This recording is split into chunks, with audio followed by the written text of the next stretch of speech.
Once again, we open the grimoire. Wait a second. No, that's not right. Once again, it's January, and we're talking about John Carpenter, and it's Thursday night, and everybody's gathered around Twitch, every single one of you on the internet, to watch the show only simply known as... Hey, you see this one?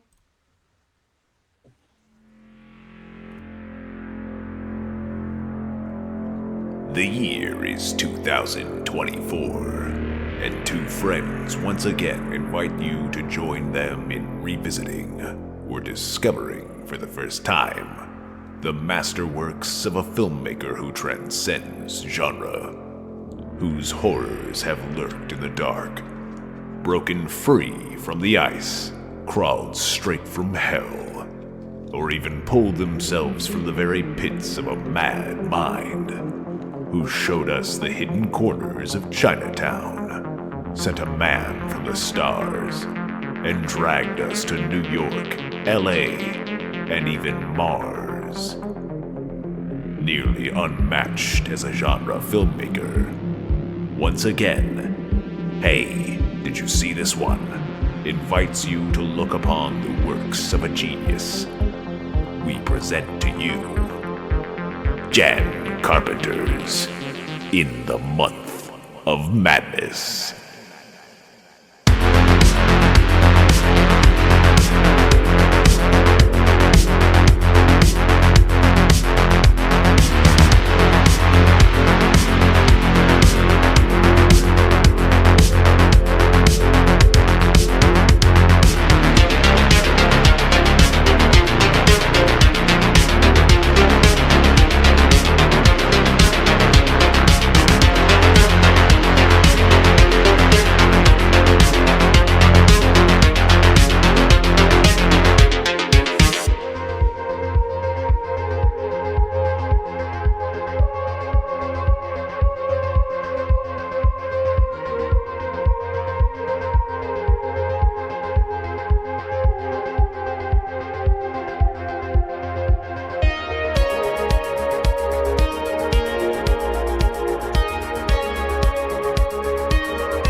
It's that time of the month again. It's time of the year. It's the time of the year.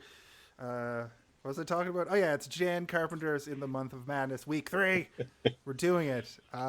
This week we're talking about Assault on Precinct 13. And our guest this week is friend of the show, fan of the show, former guest of the show, Tim Covey. Welcome back, Tim. Thank you for having me back. It looked like you needed to read his name off the cue card there for a second. Tim Covey. No, it's kind of a heavy lift to look at the buttons. Yeah. I joke. I know you know Tim's name. Yes, I know his name.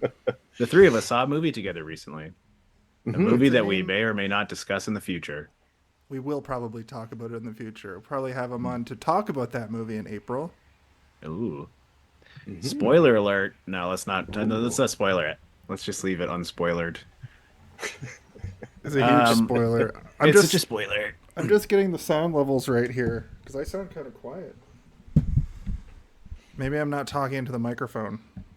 You sound pretty good to me. Okay. I can hear you. All right, cool. Okay, well, this is a show.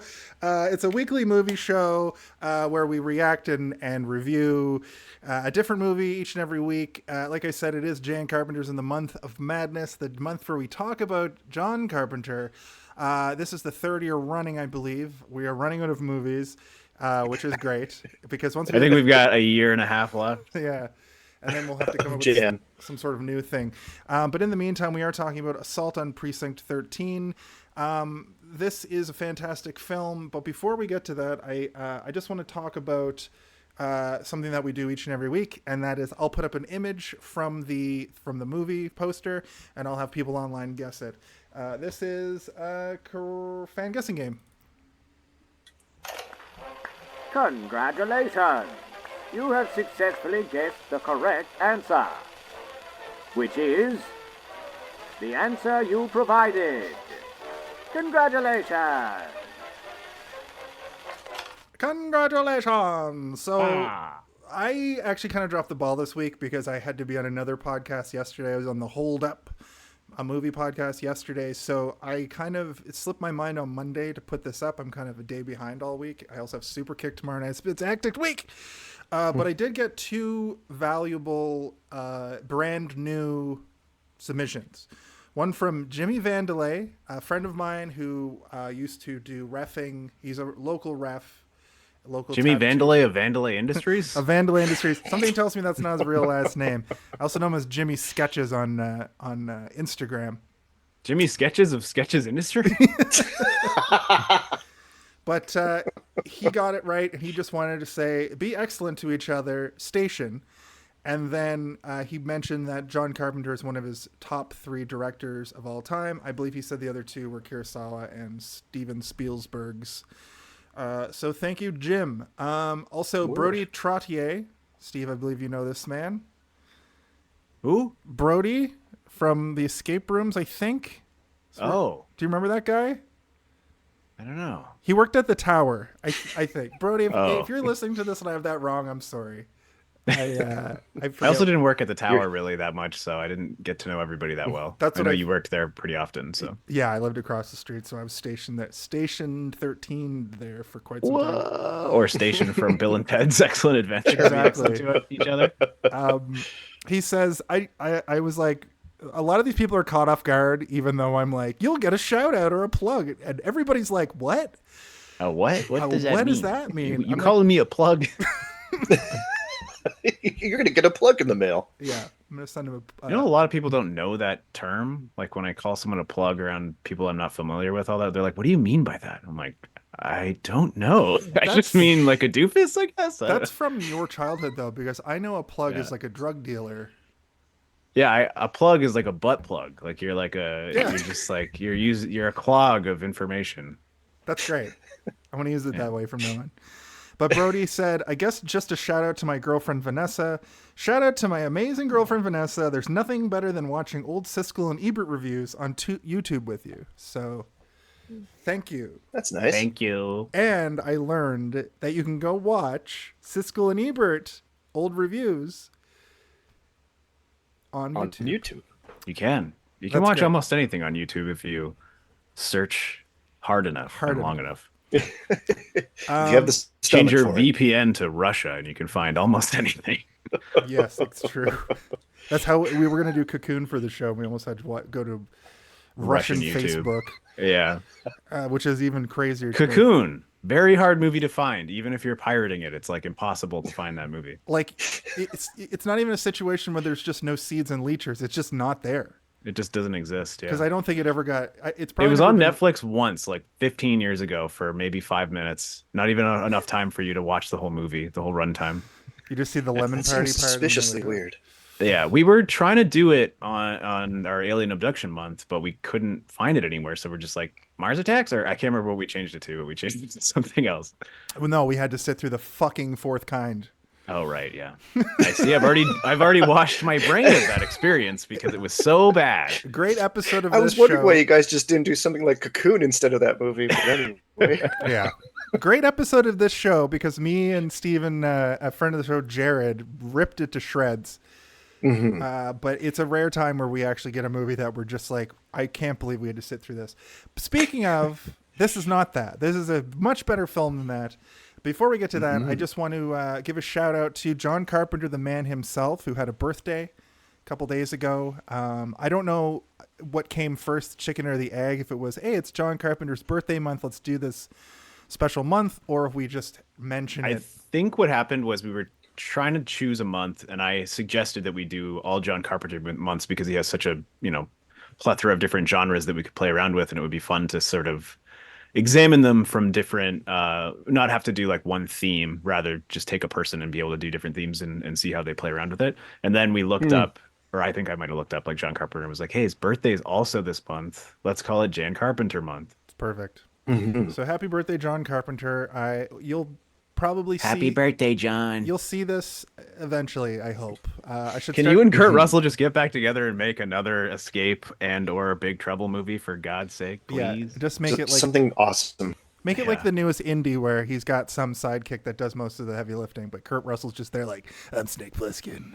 There were a few no computers.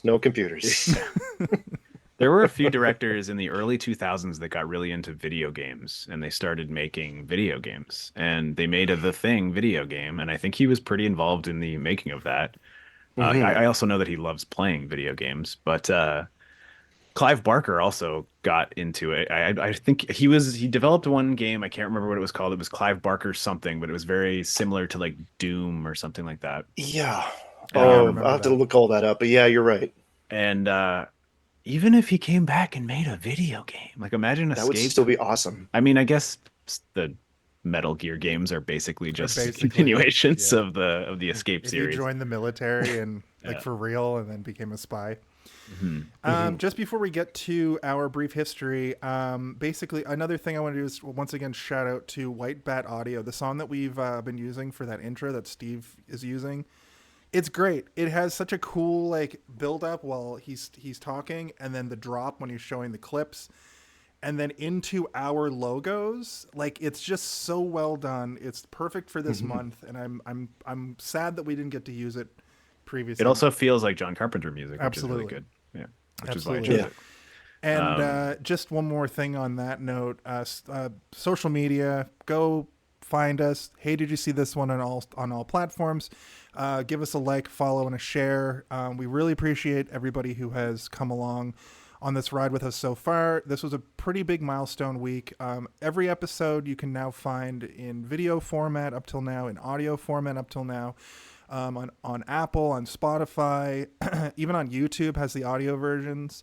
And I'm looking forward to the rest of the year because instead of me spending all this time going back and working on an on-demand catalog, I can start doing new shit, baby. I've already started putting up shorts and TikToks. I took a week off from that because it's kind of a tedious process, but if I have other things to worry about, but look for those coming down the pike. I want to take specifically, Tim, your episode where we talk about Castaway, because there's so much gold in that episode, and Steve does the best one noise Tom Hanks impression that I want to make lots of clips out of. So thank you, everyone, and let's talk about this movie. So, of course, the same thing we like to do each and every week is talk about our... A brief history! I can't hear the sound effects. Is that an issue? Neither can I. Hear the sound effects. I was wondering if that was just me and my new audio setup. Oh, shit. Let me just... But I did hear the audio for the Jan Carpenter, which means... it should on Twitch. I didn't hear it on Zoom, so it's working on Twitch. So we don't have to worry about it that much. Yeah. Did you hear the music when you came in? I did not, but I didn't have Twitch open yet. Here, let me just double check something here. Everybody. Just make a fart noise, and I'll tell you if it works on Twitch. Yes, please do. Yeah. There we go. That? Okay. Yeah. It doesn't matter, like it's only like the internet can hear it. It's just better if you. Well, the farts do matter, but yeah. The well-timed fart is always great. Hey, check! I found this fart. Sorry, I ruined it. I like the dry one better. All right, guys, here you go. A brief history. Anyway. Back on track. If I ever decide to edit this, that'll be a good edit point. But it is a tradition around these parts, which I totally ripped off from Hot Ones. I'm still working on it. What did I write down to change that? Around here, we make the guests go first. Around here, it's a time-honored tradition to give the guests the first opportunity to give their brief history. That's you, Tim. Well, my brief history is actually for a change on this show, extremely brief. I watched this once as a teenager and completely forgot about it. I just knew it existed, and then skipped out on the remake, and then watched it today. And it was very refreshing and very interesting to examine again. But I don't have much else to say as far as my history goes, outside of been a John Carpenter fan for a super long time. So it was cool to re-examine it this way. Excellent. And kind of see the talent when it was raw before a lot of refinement took fold. Cool.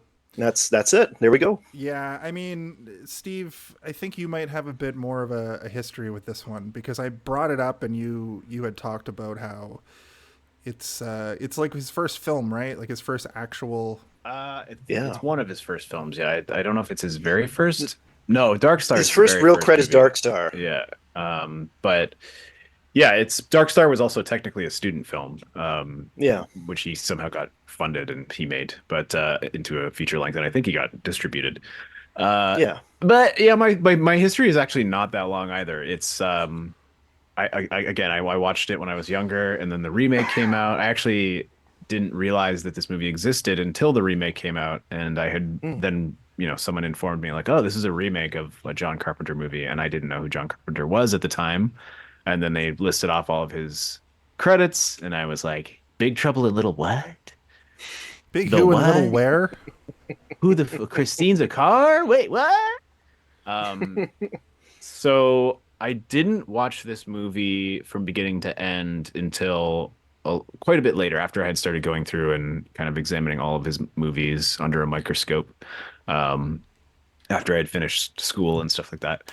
And yeah, it's not really at the top of my list in terms of John Carpenter movies, but I don't dislike it. It has more in common with a zombie movie than it does with any of his other movies, I guess I would say. For very important reasons, yeah. Yeah. Yeah. But yeah, my brief history is I saw it a couple of times after finding out who John Carpenter was, and I didn't spend as much time dissecting this one as I have with many of his other movies. But watching it this week, I think there's enough. There's a lot to say about it, but we'll get into that when we start talking about the body. Absolutely. That's great. I remember hearing about this movie. I remember the sequel came out in like 2000, or the remake came out in like 2007. It's a Ethan Hawke movie, right? Or no, it's got. I never Ethan saw Hawke it. and Lawrence Fishburne. In Lawrence Fishburne, is it? Do you know if it's like a kind of a shot-for-shot remake, or is it like they took the idea of a siege thriller and just? When it came out, I was very anti remake, and like after what they did with like the pseudo prequel to The Thing and all that kind of stuff, like in that era, I had like a big adverse opinion about remakes. That like a remake only makes sense if the original was bad. Right. That like you need to take a second walk at this because you made mistakes the first time, kind of thing. That makes more sense to me. So I didn't really see a point in redoing that. It's just like you're doing it again with more expensive cameras, but to be honest, I do appreciate Lawrence Fishburne. I do appreciate Ethan Hawke, and after watching this again, my curiosity is piqued. So I may check it out eventually. I was thinking the same thing. But I don't know if it's like a shot for shot or what. Yeah, I watched it today again, just briefly while I was doing some stuff, and I kept thinking, like, accidentally in my head, being like, they could probably make a pretty good remake out of this. And then I was like, oh, wait, they did. And I haven't seen it. I haven't seen it. It exists, Steven. Stop. My curiosity has also been piqued by just the fact that, like, the movie does seem like it kind of suffers from low budget syndrome, where there could be a lot more going on and you could get a little bit more. But the things that I don't want from a remake of this is like, I don't want to know more about the gang that's coming in. I like the fact that they're sort of this weird cult that is like voiceless and scary because you don't know anything about them. The more you learn about them, the more they become human, and the less frightening the scenario is, right? The only thing you know about them is that they're out for revenge of some kind. And that's cool. And anyway, we'll talk about this more as we go. I mean, my history is just as brief. as Tim's. I watched it yesterday, and I in my head the whole time had this and Dark Star mixed up. I thought this was the one that you said was essentially a student film, and I was going, no, this is a what? This is a movie. This is a real movie. They just don't show the climax. They don't show the explosion that they build a whole fucking 10-minute scene towards. But we'll get to all of that and more when we talk. It was a very low budget movie. It has the same budget as Halloween, I believe, $100,000, which is nothing. Yeah, it was just $100K for it. And I did some digging today, and I could not find the box office for this movie. Well, I'm gonna play the director Sting, and we'll talk a little bit about that stuff. Okay. All right. Quiet on set. Are we rolling? Okay, let's shoot this piece of shit. Sound. Speed. Action! Tim, you're the only guest that laughs at that every time you hear it. Everyone else is just like, what is this? It's just the fact that it's censored makes me laugh. That's so funny to me. Of course, we are talking A well-timed beep is really hard to pull off. For the longest time, I said South Park is better with the beeping because it's so much more shocking.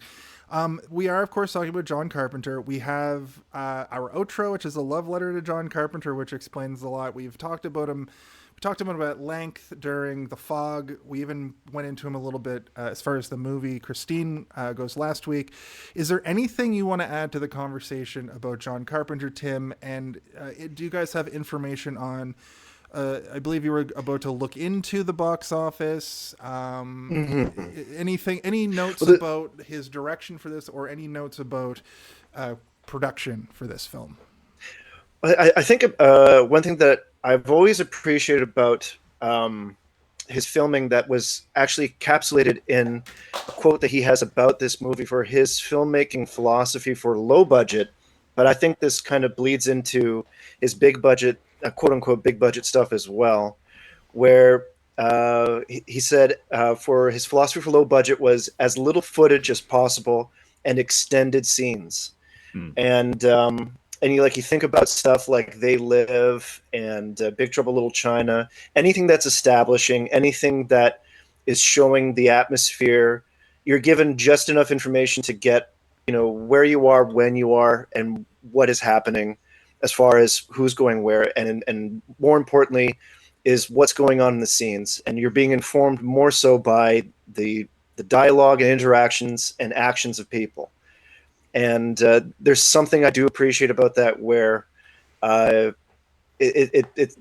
something, the bolts are all tightened with that, in that kind of mechanics for filmmaking, in my opinion, where you can see that function at play. And I think it's very visible in this movie. There's definitely a certain cinematic language that John Carpenter still had to develop for himself, but that could also be a part of constraints of filming this, that it's one of his first real commercial movies, and doing it for just $100,000 and practical filming all done in 20 days, something like that you don't really hear about these days unless it's done on somebody's camera phone. And something I noticed about that too, there's a shot at the very beginning of the movie. We'll talk about the actual shot itself, but when we get into the body, but the thing that I like about it is you don't see a shaky cam very much back in this era. Over the shoulder, the handheld at the beginning. That was really cool. And that was it's just a testament to his ability to break the mold, and he's been doing it since the beginning. I know Dark Star is lauded as sort of a student film that got put in some theaters or whatever. But I'm really excited to watch that next year, or sooner than that. You can watch it before that. Watch it whenever I want. You don't have to wait. I can't watch the Grimoire episodes. I can't watch any movies we're gonna do later until the week of. No, but yeah, that's some good stuff.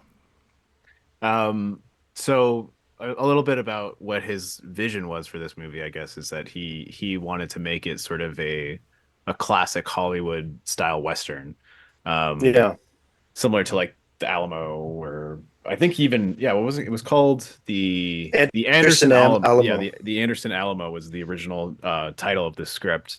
And so he envisioned it being sort of like an El Dorado or Yeah, the one of Rio those. Grande.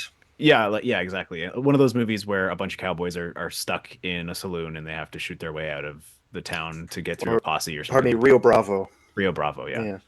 Yeah. Um, and I think he basically pulled that off. It does feel like Yeah. that kind of movie, without sort of the bells and whistles of a golden era Hollywood screen where they spend like $1 billion on sets and like make like an entire backlot village or whatever.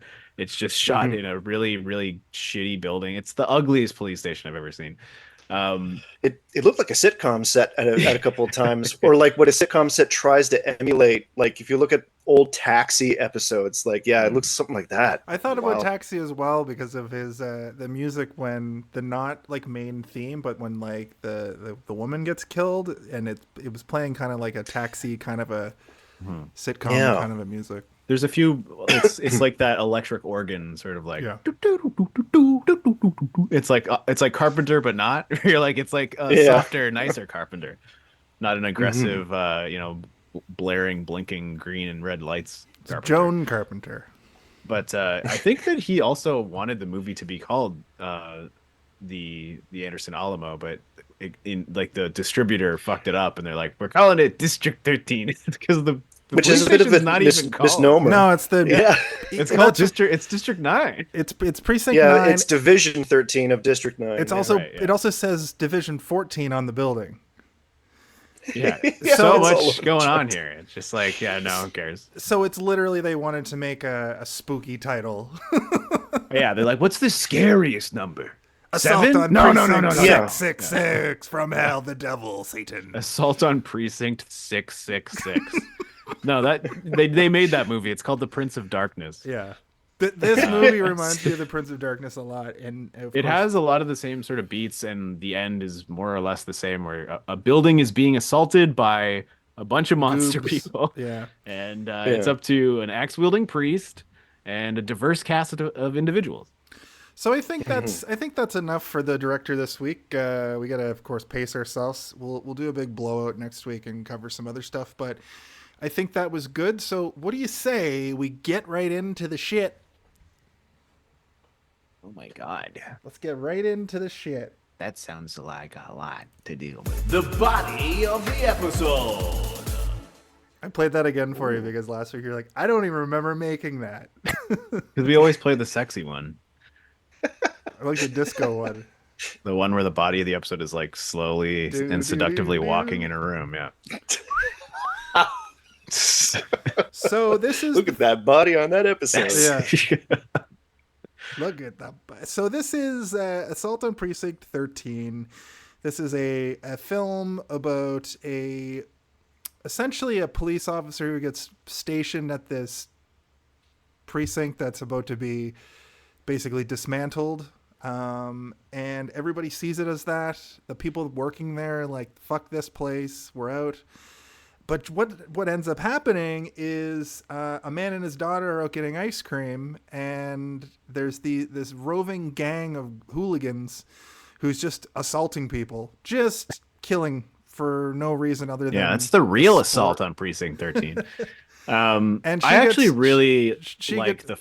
I was just going to finish the quick synopsis. She gets shot. He makes it out alive, and they start stalking him. He makes it into this precinct, and then they start attacking the place relentlessly for an hour. So that's pretty much the movie. Yep. See you next week. Yeah, an alternative title that John Carpenter had for this movie was The Siege, which also makes sense. But this is also kind of a genre of movie now. There's like a subcategory within action that is the siege film, and all those cowboy westerns. This movie, the Raid, even Dread, yeah. TV shows have used this model over and over and over again for sure. It's good though, and I kind of like it. Like I like locking people up in one location. All the Dawn of the Dead movies, the Night of the Living Dead movies, it's all the same thing where people you're band together with an unlikely cast of characters, people who don't know each other. How are they going to react? Who do you trust? and This how do you get out film- of it This together? film specifically, because it's through the eyes of John Carpenter, he definitely genre bends in this. I believe this kind of movie outside of the Western doing it hadn't really been done yet. And Yeah. what I love is I was reading stuff about it later and realizing that, yeah, it was one of those, like, you know, cowboys in a saloon, they got to shoot their way out because they're surrounded. But what I really love about it is it's almost like a zombie movie. It feels a lot like you said, Steve, like the one where they're in the mall. I think that's Dawn of the Dead. Dawn of the Dead. Well, And Night of the Living Dead, which is I guess original, is the same deal where they're locked in a house, right? And it's Dawn of the Dead. They just kind of up the ante. Sorry, go ahead, Tim. I was going to say, quite literally, this is taking notes from both Rio Bravo and Night of the Living Dead, but in exploitation form, where Carpenter and Kaufman and what's the other producer name? It's CKK was their production company for this movie, and so the three of them wanted to make an exploitation movie, and John Carpenter had put together this script for it's Western inspired thing, but approaching the same concept as Night of the Living Dead, but in exploitation form. And so the agreement was, okay, we'll stick with this, but and you get full control, but the compromise is you have to keep it at under 100,000 for the budget, and then they went away from there. And it's like, okay, so we'll film it all at nighttime. Yeah, in very select locations, and not get like, enough very lighting efficiently power done. to light parking lots. We'll use the natural light from the parking lot. That's one thing about the look of this movie is that it's not spectacularly lit all the time, but it still works, and it does have that gritty feel that, like, you're like in the beginning when you're talking about that In the beginning. the beginning, the first like handheld attempt? camera shot behind the gang members before they get shot by the police overhead.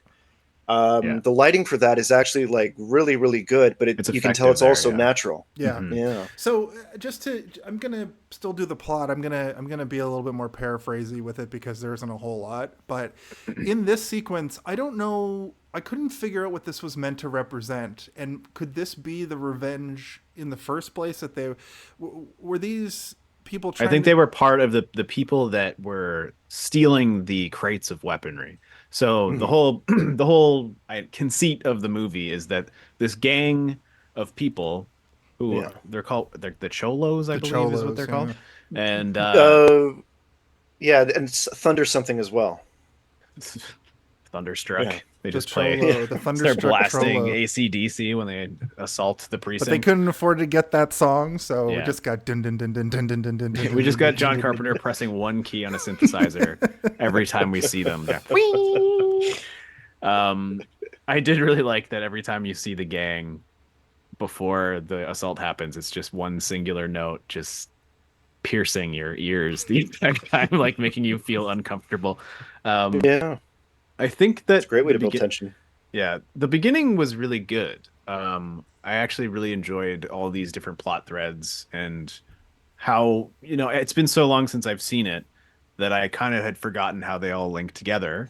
I knew that there was one big moment that links them all together, but I couldn't remember how the rest work out. And it's not necessarily like, oh, it all wraps up in a nice, neat little package. It's just kind of like, oh, it makes sense. Like that these people are in this area that is overrun by these people who are bad, and they all have guns, and they are looking to reap chaos on their neighborhood. It's why the precinct is moving. Even I think like they're like, this neighborhood is so fucked because all the can't buildings even have a police station. All the buildings were condemned. It's like, it's become this hotbed for this gang of just murderers. We get that scene like right after this too, where they're just sitting. The four main guys are sitting around, just like cutting their arm and bleeding into like a bowl, which isn't really explained until later. They just throw blood down where they mark places. I think it's the blood oath. Yeah, it's like some sort of weird cultish behavior, right? I think that it's more so meant to just kind of show us that these aren't regular people. That it's not a regular gang who's like, we need to get money and power and then we'll get the women or whatever. It's like, no, let's all bleed into the blood bowl, boys. Come on, slit your arms open. Yeah, It's like no, they're crazy. no They're crazy dialogue. people. Yeah. They're not talking. They just say cholo back and forth to each other. Cholo. And the parts with them running through the parking lot made me think of like a Civil War reenactment or LARPers or something kind of funny for a moment. But there is like this, much like Night of the Living Dead, there's a nearing supernatural element to them where they're unearthly and they're very inhumane.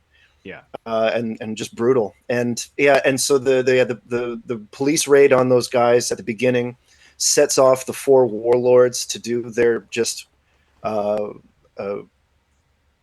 revenge streak. I think just roaming the streets to kill people. And then when the white warlord gets killed, that's when it sets them off. You're like, oh fuck. I almost thought that like there was going to be some sort of like, are they going to be the 4 horsemen of the apocalypse that set off this like wave of crime throughout all? And then I was like, oh man, this seems like it could exist in the world of Snake Plissken. Well, and, it's like, funny. This is the beginning before America just loses its shit. Can I hit you with something? Sure. Yeah. I think I already know what it's going to be. You said it. You son of a bitch. This is a prequel. This is before the world fully goes to shit and there's like prison islands, like Manhattan and LA are prison islands. Well, I think that John Carpenter, when he writes these things, he does the Stephen King thing where he's like, what if it's all connected, but like he's not going to fully make everything set in Maine and everybody's a writer or whatever. And like, oh yeah, the character in this is going to go to Dairy and buy a ice cream cone and then, leave and then not see Dairy for the rest of the movie. Just stop through there. They just want to know that it all exists. Whereas John Carpenter's like, he has a particular sort of idea of the world and like how messed up things are, but he wants to have it be fun in a way, right? Like everything that he deals with is always disturbing and gross and strange and odd. But it all is fun in the end. When you watch a John Carpenter movie, it's fun. You're never kind of like, ugh. Yeah. I never want to watch that It's again. exhilarating. Yeah. But I mean, even like Big Trouble in Little China feels like it could exist in his universe. Starman feels like it could exist all in the same universe. It seems like he has this connected universe without it being connected, sort of thing. Because they're also grounded. Like even the ridiculous nature of Snake Plissken, it's pretty grounded to assume that LA will be, an earthquake will happen, it'll get split up. I mean, it'll become Snake a wasteland. Plissken has been around the world. He definitely would know how to surf. That's ridiculous. Okay, Escape from New York is a little bit more feasible, I guess. Especially the way that they, in the 1970s, this is the way that people saw the world. Yeah. It was just Snake Plissken, he's a very athletic man. He would definitely know how to shoot hoops. And win a basketball game to save his friend's life or whatever. Snake Plissken, he's a man of the world. He would know how to hang glide. No problem. With one eye. That movie is a movie for kids, but with an R rating, I'm realizing. I watched Double Dragon last night for the show I was on, and that is like one of those situations like Escape from LA and the opposite of a movie like this, where in this movie we don't even see that big explosion at the end, and in Double Dragon they drive a boat into a sign in the water and the water's lighting on fire. I don't know why. It's the same kind of like place as Escape from LA, like the Los Angeles in that future. I talked. Well, we all know that Double Dragon takes place in the Escape from LA exactly. universe. It's a prequel. Yeah. But it also takes place in the Big Trouble in Little China universe because there's magic in it. Yeah. Mm-hmm. But they run into this sign and it's meant to be that the boat's exploding, but not only does it look like the sign is exploding, the explosion is so big that it's like they blew the budget on that. We looked up the facts and it was like they spent a huge portion of the budget on that explosion. And then when you look at a movie like this, they spent all the money on like the location. Actually a fair amount of the budget ended up going towards the sound design and post-production. I can see that because it's well edited. It's a well put together film. The music is great. I watched most of it on headphones. So they perfected the silencer sound effect in this movie. I assume all movies before this used some kind of shitty version of it. The James Bond movies. Yeah, I was just going to say in James Bond, it just sounds like someone closing a dictionary fast. But no, it's interesting that you're kind of bringing up all these other movies, not bordering or into dystopian scenery, where like, yeah, you can kind of see and They Live, like, yeah, things have gotten so out of hand that this was an opportune time for the aliens to come in and take over and all that kind of stuff. Yeah.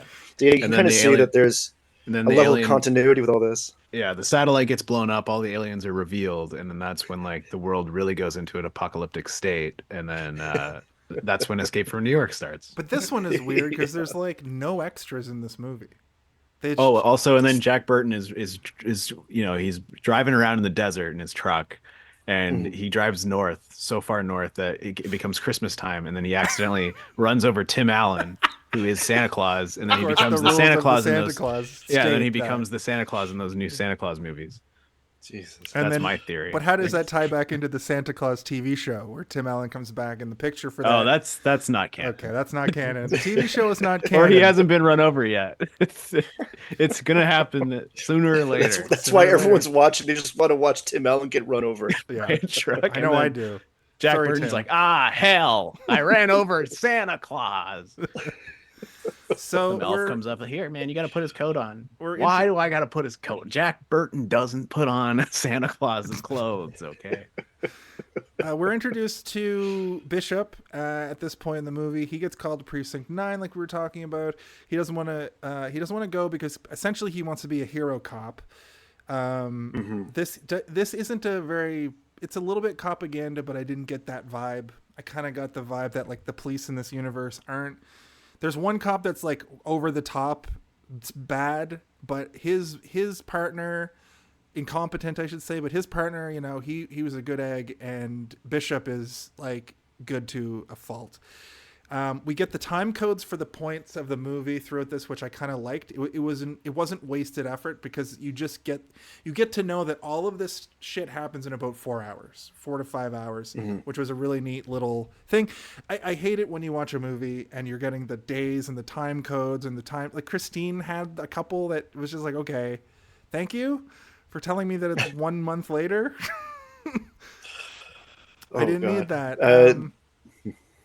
And then we also meet up. We go over to the bus of inmates who are being taken from the prison to another prison. We'll get to why they're important in a minute, but essentially we're introduced to Napoleon Wilson. Napoleon Wilson is one of my favorite characters in a movie, and it's all because of he's like the coolest guy ever, but he just like doesn't give a shit, and he just wants a cigarette. Gotta smoke. That I don't know why that was so effective for me, but I thought that was a great little thing. It's a fun character trope. I think that was a cowboy western movie reference. I don't remember what though. But anyway, yeah. But like, yeah, that whole cigarette thing being referenced over and over again is a reference to it's a calling back. It's the smarter way to do references rather than driving to the Romero house. Yeah. Or hey, do you remember in the movie Fistful of Dollars when he said this? Yeah, but to have just a little tidbit thrown in, I think that's what that was all about. Was just the precinct's located on 666 Savini Street. Well, I will say where they hit you over the head with the bat. Nancy's last name is Loomis, so I noticed that in the credits.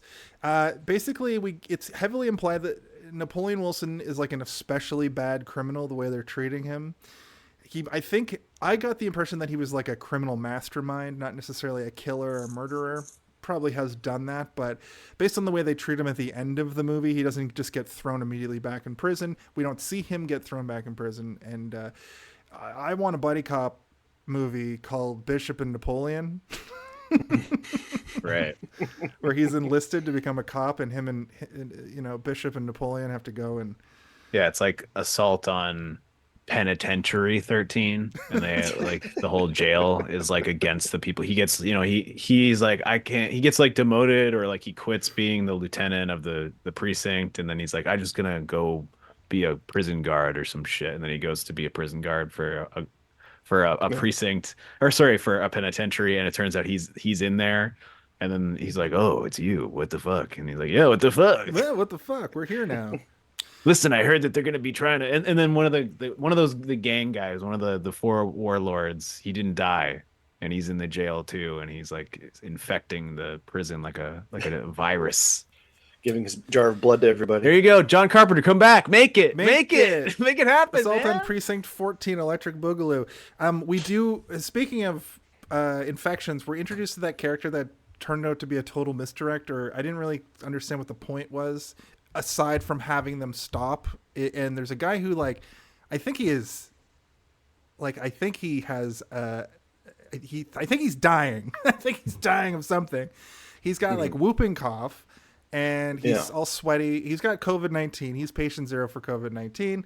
And essentially, they're like, this guy, he's just got a cold. It's fine. It's just got a cold. And they're like, this dude is dying. He's dead. Yeah.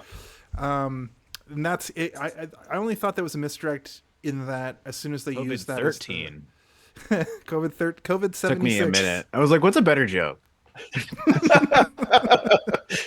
Hey guys, stop the show for a second. COVID-13. Yeah.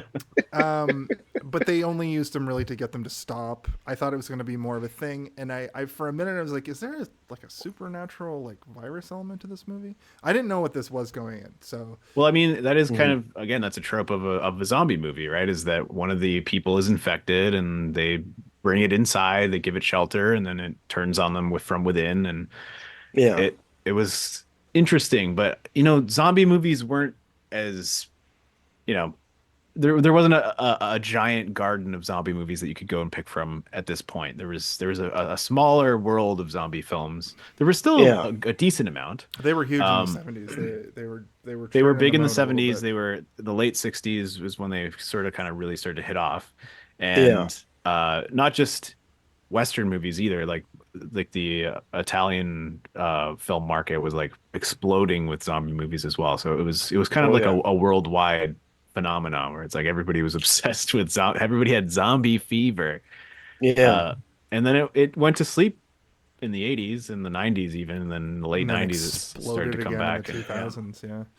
Well, it's funny you say like Italian and European movies have like a home for exploitation and zombie and all this other stuff, and even westerns after it kind of died out in the US, because when this movie first released in the US, it had a terrible time in the theaters. Right. A lot of it had to do with the trying to get a solid rating for it, because the MPAA wanted to give it an X rating at first. Yeah, so mostly because of one scene in particular. Because they shoot a child. Yeah, there's no MPAA rating segment this week because I couldn't find it. Like, actually couldn't find it.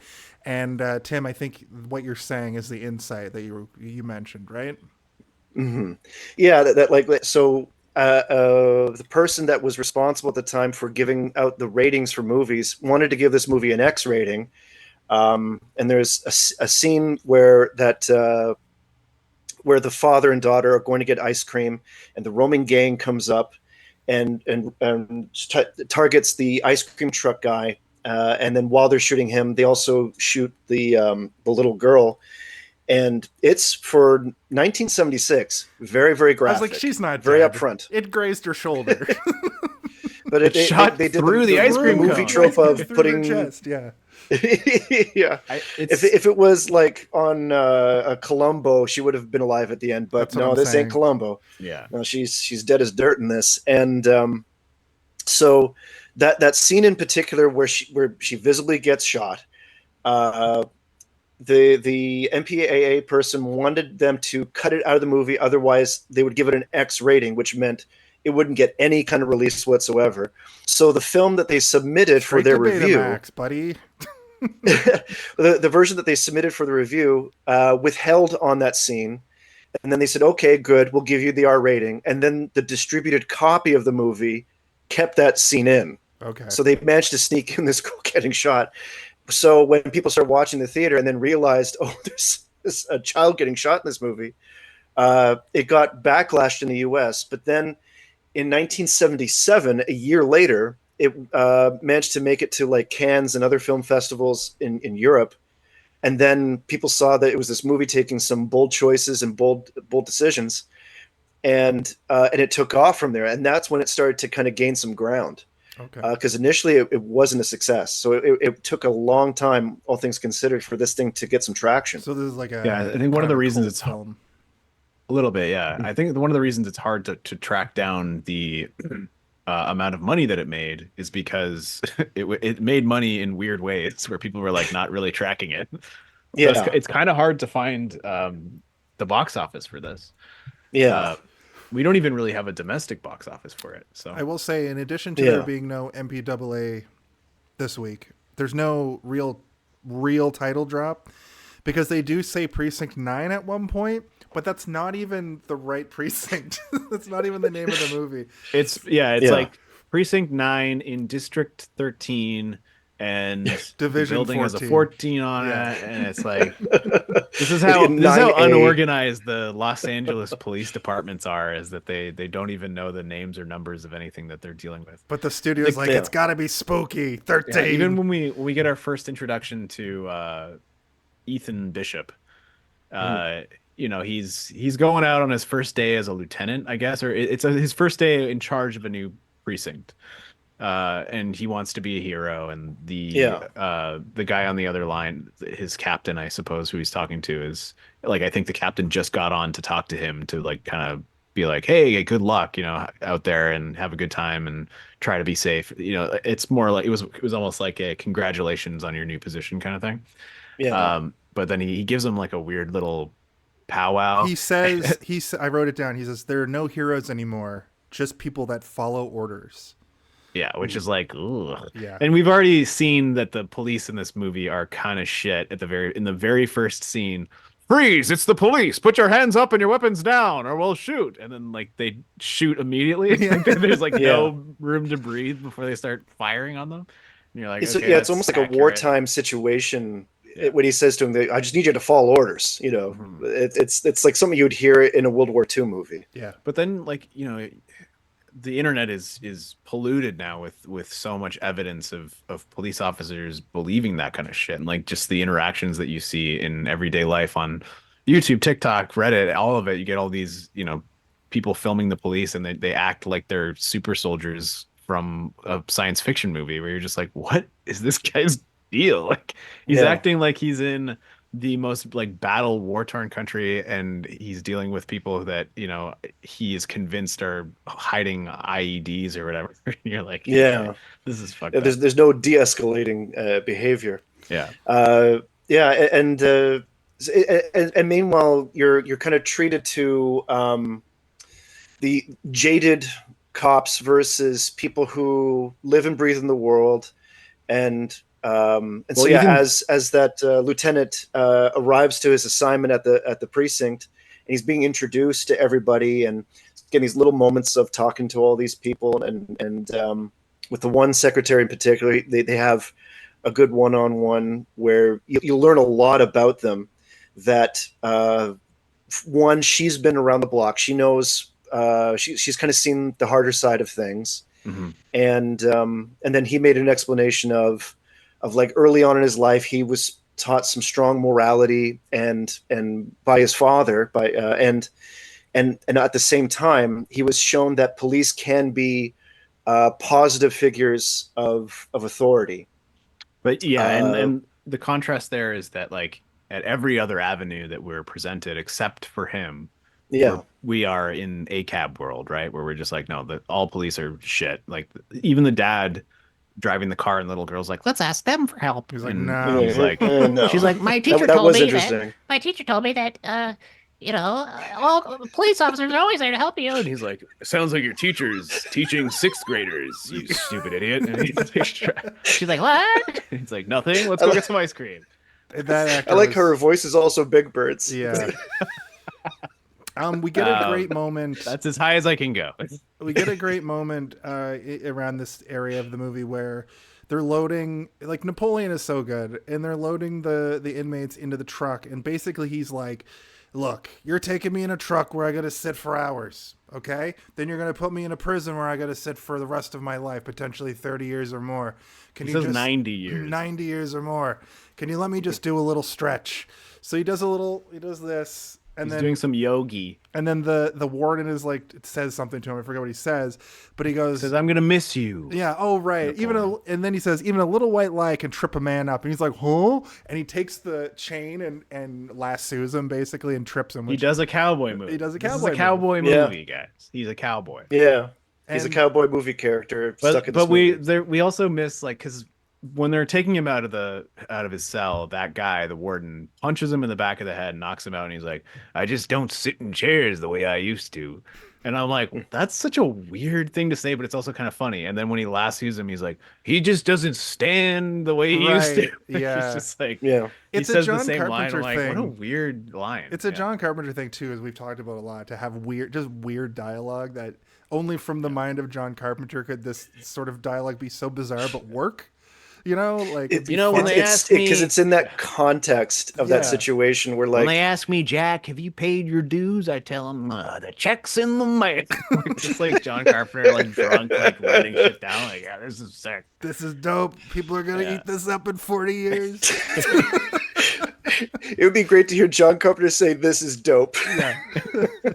He only says that when he's like, when someone's like, "What is that?" And he's pointing at a giant bag of weed that he still Oh, buys God. from a dealer. He doesn't go to the dispensary. Hey, my dad would Oh, prefer to buy from a weed man. Yeah. It's about the same age. Actually, no, he's not, because John Carpenter just turned 78 years old. So, He's wow. probably got a prescription now. Yeah. Yeah. He doesn't even want that Hollywood. I got old bones. He doesn't even want that Hollywood, doctor weed. He just wants to go to he a guy. He needs the medicinal in weed for this his knuckles. in the neighborhood of Precinct 13. He wants to go He still there. composes music. He needs to keep the key ticklers nimble for his synth music. I've seen him play live. It's a wild scene to Oh, see you him and his saw? band with I think his son. That was cool. That was a really cool concert, actually. I would love. That's like a concert I would go to. Is Absolutely. We Yeah. we missed out on that because I feel like 10 years ago he was touring like pretty frequently. Yeah. Yeah. That was exactly when. Yeah. He released a bunch of albums called like the Lost Carpenter tracks, and he like recomposed music for all of his movies and stuff. It's pretty cool. I have a song on my playlist in Spotify where it's just like a John Carpenter song for a minute, and then he says something along the lines of, "And that at that night was the mouth of darkness, diggy diggy diggy diggy diggy diggy," or something like darkness? that. Yeah, I don't know. I'll send it to you. It's fucking great. Yeah. It's like the Vincent Price and the Michael Exactly. Jackson. Yeah. Yeah. So we go over to the people we were just talking about, the man and the girl. They're driving. That dude looks familiar as shit. I didn't look him up. I didn't have a lot of time to do any real research, but he looks like I've seen a face I've seen, but he might just look like somebody else. He kind of looks like maybe Viggo Mortensen when he's not Aragorn, like in other movies where he's got like the blonde hair. Yeah. Maybe a little bit. He did a lot of TV, but Okay. he's not in anything that I'm still a little too young for, because he's fairly old in this movie, right? Yeah. So it's like That was I part of wouldn't- it too. I was trying to look at him like, is it just a guy I recognize who plays bit parts as a much older man in things now? I don't know. It's one of those Yeah. he just has one of those faces. he was in Days of Our Lives in 1989. We talked about the fact he didn't want the police help. I thought this guy seems a little shady, but after we talked about it, you're right. This universe has a kind of an anti-police sentiment, and Well, especially in a neighborhood like that they're in, right? So they're trying to get I think his mother or like his wife's mother or something. We don't really know who it's. The girl's Nana is all we really know about it. Is that he's Yeah. trying to convince her to move out of the neighborhood because it's crime ridden, yes. and there's a gang who bleeds into blood bowls every morning as a ritual of some kind. Every morning. So we don't know, but we do know that it's a bad neighborhood. So Yeah. but also maybe he's also had some bad experiences with police officers. I know personally, I am not comfortable around police officers, even when I know that I've done absolutely nothing wrong. I don't like talking to them, especially if they approach me. There was one time where I approached them, and it was when I was being chased by someone who wanted to hurt me. So I ran into the road, and I saw a police car, and I jumped on the front of the car. They got out, and I was like, "They're chasing me!" And then they helped me. And it was didn't you good. have Yeah. a thing where you like called a wellness check on a friend, and then they came to your house and started questioning Yes. you, also, which was Yes. like very Gestapo. I was like, I called. Yes, I don't want to. Yeah. We don't have to get into it, obviously, but yeah. Yeah.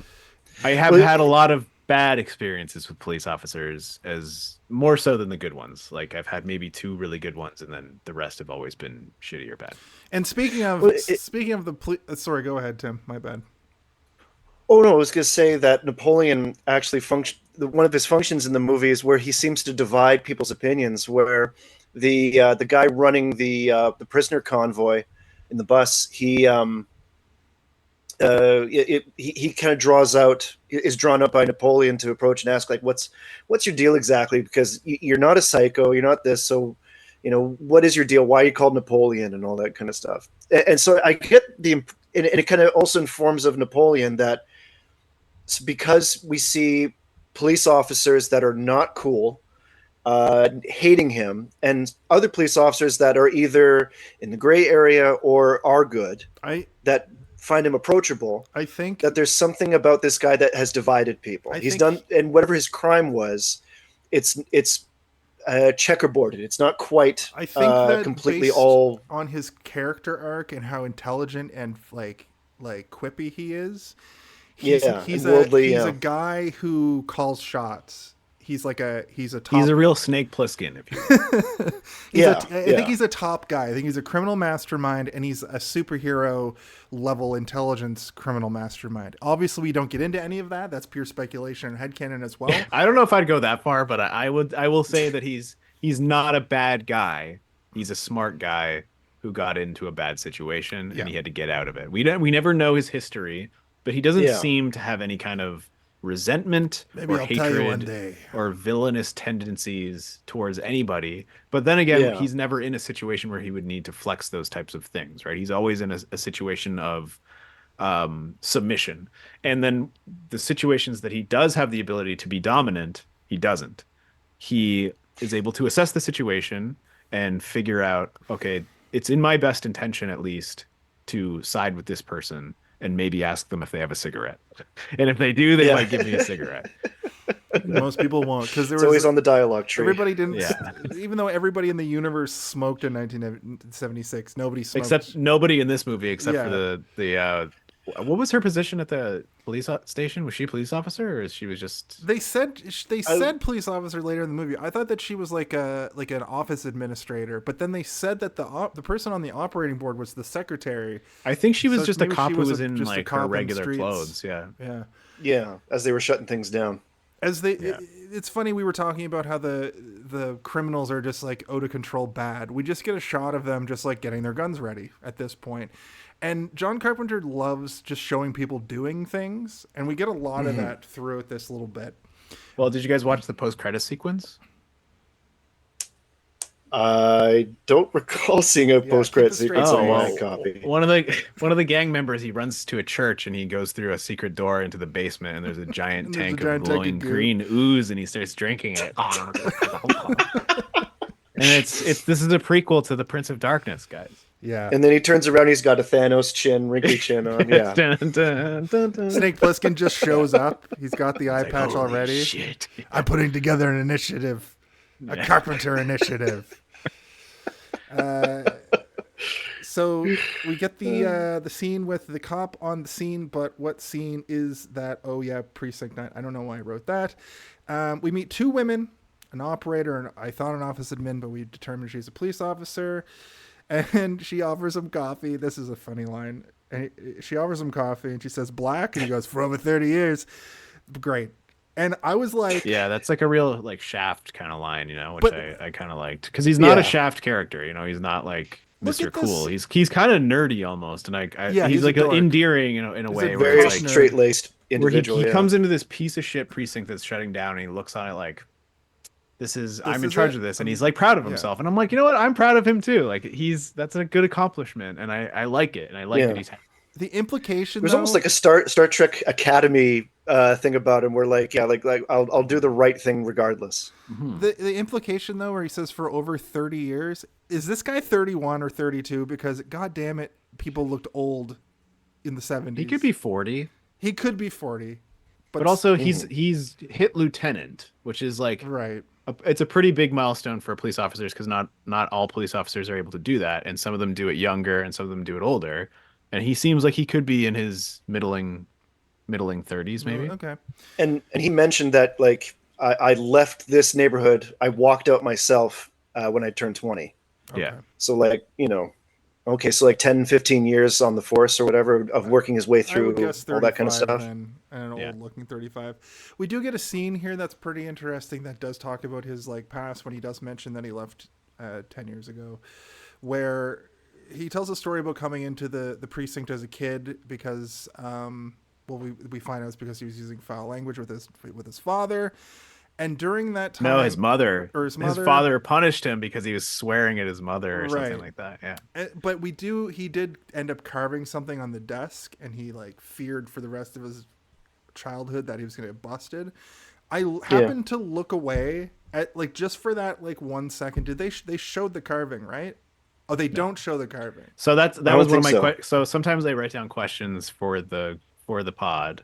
And I'm like, last week, I think it was, what song would you have put during this car on fire murder scene? This week is, what do you think he wrote? Because she says a little advanced for a 10-year-old or something like that. Like, what do you think he wrote? Like fellatio? He drew I was going to say something probably sexually charged. He drew a picture of a dick with wings that said, "Fuck the police." No, he just wrote a cab. That is so advanced that it's literally from 40 years in the future. That he saw into the future. Yeah. I'm not too sure. I like how much like so much else in this movie, it's left to your imagination, and it's also the point of it is that it's not incredibly important to know. Mm-hmm. So much like with Napoleon, that like to not know exactly what he did, like to find that out would just be the equivalent of doing a Wikipedia lookup on him, because what's more important is that you still understand what kind of person he is. Right. And same goes with everybody, is that they're very well telegraphed in who they are and what they're doing. But it also gives you an understanding of who he was as well, right? Like in certain contexts, as a kid, he was so sort of out of control that his father sent him to the police station to spook him. Yeah. And he, at the police station, carved something foul into somebody's desk. Rather than be scared shitless, he's like, well, the guy went to the can or to get a coffee or whatever, I carved something into his desk. But then he admits that like for months and months after that, I was scared he was going to see it and that he'd be hunting me down. Yeah. And it's evocative. It's interesting and it's cool. And it gives you an idea of who he is as a character. And how much he's grown since then, right? Like how he's changed. This almost like he became a police officer. Almost like decade the course of his time life marks potentially. Mm-hmm. So during all of this, we just get some more shots of the criminals just rolling around town, threatening to shoot people, shooting people, doing robberies. Yeah. And they don't rob anyone. They just, the guy is like, he keeps almost shooting people. Right. Like he's aiming out the window with a silenced machine gun. And you're like, oh God, this is vile. But then I think about myself when I'm playing like GTA or something, and I do that all the time. Like just like aim out the windows at people like and I'm like, oh, am I one of these guys? Am I part of the gang? Well, when you point a gun at somebody in GTA, if the police are around, if you just point the gun at them, they'll react. I know, but I do it from in my car, and I do a slow drive-by, and I go, ugh. And then I cut my arm open, and I bleed it into a bowl, and I say, I'm going to use this to mark my territory later. You're such a blood pervert. A blood pervert? That's what their gang should have been called. The blood perverts. Yeah. A blurvert? The blurverts. Yeah, I would say, Leon, that Steven is a degen from upcountry. That's welcome to the chat. Welcome to the show. So I don't want to dial down on this too much because it happens throughout this sequence, but it cuts back to the guys being like, this guy's going to die. What are we going to do? But now we get the sequence where the ice cream man is in his truck. In his balloon shirt, which I like. Balloon shirt. It's not a shirt made of balloons. It's just a dress shirt with balloon print. Well, he's an ice cream man. I sometimes forget if I don't explain. People in the chat might be like, He's wearing a He's wearing a shirt shirt. made of balloons. John Carpenter. Is it one balloon or like a bunch of little balloons? He's a balloon pervert. Yeah. The little girl. No, this character is the best character in the movie because he's the only one who is 100% aware of what the fuck is up. Right. Because he's like, he's terrified that he's on like the one ice cream route that could mean life or death. That's where right. he's driving around being like, oh God. In my mind, I always thought like maybe this guy's an undercover cop and he's using the ice cream truck as a cover to like scope the streets. I mean, smart, and I absolutely did not even consider that. Not that information's not peppered into the movie whatsoever. So that's absolutely my idea. But like, I thought that would have been interesting if that's the whole reason why he's probably very cautious because it's a very scary neighborhood. This has clearly happened to him before based on his reaction to the car just like driving back and forth. Basically, it's like he recognizes the car. Like he knows that car is like and clocking it. Yeah, like, basically it's like I was saying earlier, like the 4 horsemen of the apocalypse. Like he sees that car and he's like, oh shit, death is coming. Yeah. Basically, what happens in this scene is that the dad just pulls over to like call the person that they're going to see, I think. And while he's when he's inside the phone booth or at the phone booth, she's like, ice cream. I'm gonna get some ice cream. Like the dad doesn't know that this neighborhood is bad or something because he just like, yeah, whatever, go. And then she goes over. Well, he knows it's bad. He says it's bad earlier. That's why they're trying to get grandma out of there. Right, but it's just crazy to me that he's just like, yeah, whatever, go get the ice cream. And then she gets a bullet. She takes a bullet for her. I think that he knows it's bad, but he doesn't know it's shoot children on site bad. Yeah. Right now. Yeah, at the ice cream truck. Yeah. Yeah. Yeah. The ice cream man almost doesn't die. Also, they sort of tease him, and I guess they stab him because he's bleeding on the ground and he dies, and his last words are like, no, they shoot him. They shoot him. They do shoot him, but they just have those silencers. Yeah, so they shoot the girl first and then they shoot him because they they put the gun in his mouth because they don't talk. They never talk, and it's one of the more powerful elements about them is that they don't talk. Because like usually in movies like this, the gang members will say horrible things or things to assert themselves as like alphas, quotation marks around that because it doesn't exist, but or the producers or screenwriters come up with something really, really stupid for them to say, or like something that's like overly flowery or flowery or poetic, and they it just like doesn't work. It doesn't feel natural. It feels like you're like watching some sort of like bullshit Shakespeare. It doesn't make any sense. But instead, he just puts the gun in his mouth, and the guy is like, oh God. And then he doesn't kill him, and then he just pistol whips him. And then the little girl, after getting her ice cream cone, realizes it's not a vanilla twist, it's just a regular vanilla. Right, so she has to go back and get swapped out for the right ice cream cone. Yeah. And she goes, hey, this Karen. I wanted a vanilla twist. And then he just shoots her. He doesn't even look at her. He just like blind shoots her. Like, you're bugging me, you die. It's shocking, but at the same time, like the way it's framed, it's like holy shit, and you can't help but be like, what the fuck? Yeah, like, that's what I did not expect that. Yeah, it's very matter of fact. Yeah. Yeah. I've never seen you don't expect a blood pack exploding on a kid. Yeah. I can't think. I don't think squibs were like I think they made it illegal to put squibs on kids after like a certain point. Like you can't put it's really an explosive device on a child. Yeah. So basically, the dying man's final words are like, they went that away, and there's a gun under the dashboard. There's a gun under the dashboard. Get my gun, take my gun. It's under the dashboard. Right. Yeah. I wrote that down wrong. So they went that away. I improvised. Points, but he's got an ice cream cone in his hand, and he points at the ice cream. Anyway, he takes off after him. Also, after they have, he like shoots off a couple rounds at them, right? So this is like, but the reason I think this works so well is because we're seeing these 4 different stories happening simultaneously, basically, and you think maybe they're going to all converge, but you're not sure, and then they do, and you're like, okay, this is great. They all have to go to this one point, precinct 13 or 9 or 14 or whatever the fuck we want to call Yeah. it. And it is good. It's neat and it's tidy, and it's like we always say about every John Carpenter, is that he's very efficient with what he does. He doesn't really put stuff in there for fluff. Everything that happens is happening specifically to push the story forward. And this movie is like, up until they get to the precinct, is perfect with that. And then it kind of gets very Dawn of the Dead, where it's like, now what do we do? We're in here. I guess they'll come through the holes that are everywhere, and we shoot them. But up until I would say the first like 25 to 30 minutes of this movie is like extremely efficient and well made. I love it. Yeah, down to the next scene, which is like this guy's dying, the sick guy. They pull up to precinct 13. They load the guys into the cells. The guys in the cells are like, "So how long are we gonna be here for?" And Special Agent Stoker is like, "Shut up! You guys are a load of bad dudes."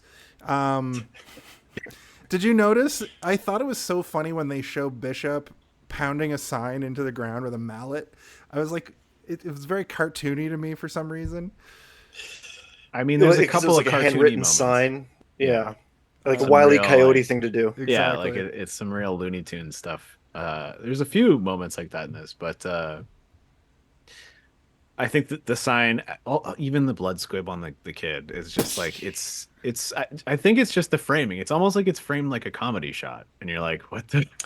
Okay, yeah, because it is a little flat, and which kind of lends to the whole, like, there's the beginnings of John Carpenter's film language, but it's not quite translated yet. His talent is still very raw in this. There's something here. There's something here. This movie definitely has the John Carpenter film look. It looks a little bit ahead of its time, cinematography wise, for the 70s. A lot of times I was forgetting that it was a 70s movie, because if you watch like Dirty Harry or something, it looks like it, 70s. Everybody's very 70s, dressed 70s.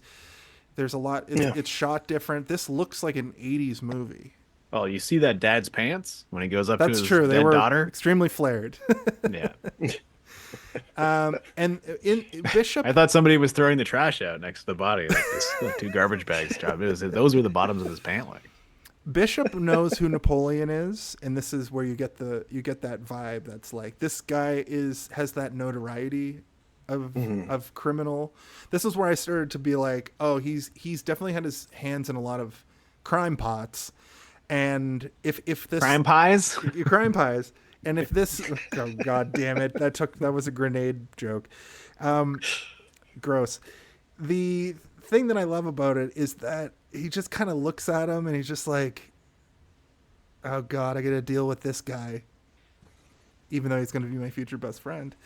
But he also, there's a weirdness there that seems like he knows who he is, and he almost like respects him in a weird way, because when he asks him for a cigarette, he says no, but then he says sorry. He says sorry right he after. humanizes the situation with him. Yeah, that like you're not just another person, and while you're here, you're under my care, and I take that seriously. Yeah. And also when he is told that, like, oh, that's Napoleon, he's like, really? Like he was kind of expecting something a little bit more caricaturized of like a cartoonish villain, but it's just scar over just one a guy. eye. Yeah. And he wants to go take a look at him, right? Like he's like, let me go take another look at this guy who has weird posture. Like it's like his whole. That's my impression of him. Pretty good impression. You have to be like super stiff but super chill. Hold on. Here, wait. We'll have to screen capture this. Anybody got a smoke? Once again, Steve bringing the fire impressions to the show. The thespian has returned. That was a physical impression more than a vocal one. It's true. Yeah. If you're listening to this on audio, go over to YouTube and watch it again. It's a feast for the eyes. And comment, like, and subscribe. We cuts back to the chase happening. The dad is chasing after the criminals. They end up next to a payphone where he tries to make a call, but he doesn't quite make it and runs into the precinct. I think is basically what happens there. And this is when did we talk about how he shoots one of the gangsters already? Oh yes, that's right. He chases tries to make a call, and then the criminals start coming up to him. No. He grabs the gun from the ice cream truck. He gets into his car and he he leaves his dead daughter and the dead Yeah, ice to cream rot in man the grass. and he drives after them and he chases them and he's chasing them for until the sun goes down basically, and then he finally catches up to them. They get out. The main, like the white one, who is seemingly the leader, I guess. I don't know. He seems like he's the leader at that point. He's the most like badass. Well, the camera focuses mostly on him for most of it, so you're like, this guy's in charge. But maybe it's just because like we want to get connected to this weirdo in some way. But he shoots like a rifle at this dad who's like dodging these silenced rifle shots. He shoots him in the arm, and then the guy's like, he got me. And then he shoots again. Dad dodges again, and then unloads the entire gun into it. One-handed too. Like no training, just does it. Kills this guy. The guy falls over. He stands there for a while, shocked that he's been shot. This is another thing where like the supernatural element that we were talking about, where it's like there's something going on here. Like, are they on drugs? They're very detached. Is the blood bowl like some sort of ritual that they're getting powers from the other side? Who knows? Yeah. Or in the other room was there some mountain of cocaine that we just didn't see. Or like, like behind them, there's like all these tubes of heroin just constantly pumping into their backs as they're cutting themselves open. Like, ugh. But or there's one of those tanks, green goo tanks in this neighborhood. We already just established this takes place in the same. There's some green goo somewhere here. That the church in the Prince of Darkness is in this neighborhood. Yes. It's right next to the precinct. That's why in the Prince of Darkness the police don't come help, is because they're dealing with their own shit over there. It's happening on the same night. So he gets shot, and there's this kind of great moment where he falls over dead, and then dad he kind of stumbles off into the darkness because he's still in shock from his daughter dying. But I don't think he says another word through the whole movie. He doesn't. He whispers things to people in their ears, and it's like he says he needs to use the can. Okay.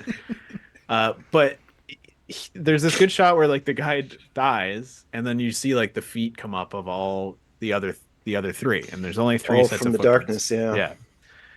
And I'm telling you, man, there's something else going on in this movie. Absolutely. There's some sort of supernatural element. He makes it to Precinct 9 now, and when he gets inside, basically they establish that, this guy has something to do with what's going on in the neighborhood, and this is where he does the whisper thing, right?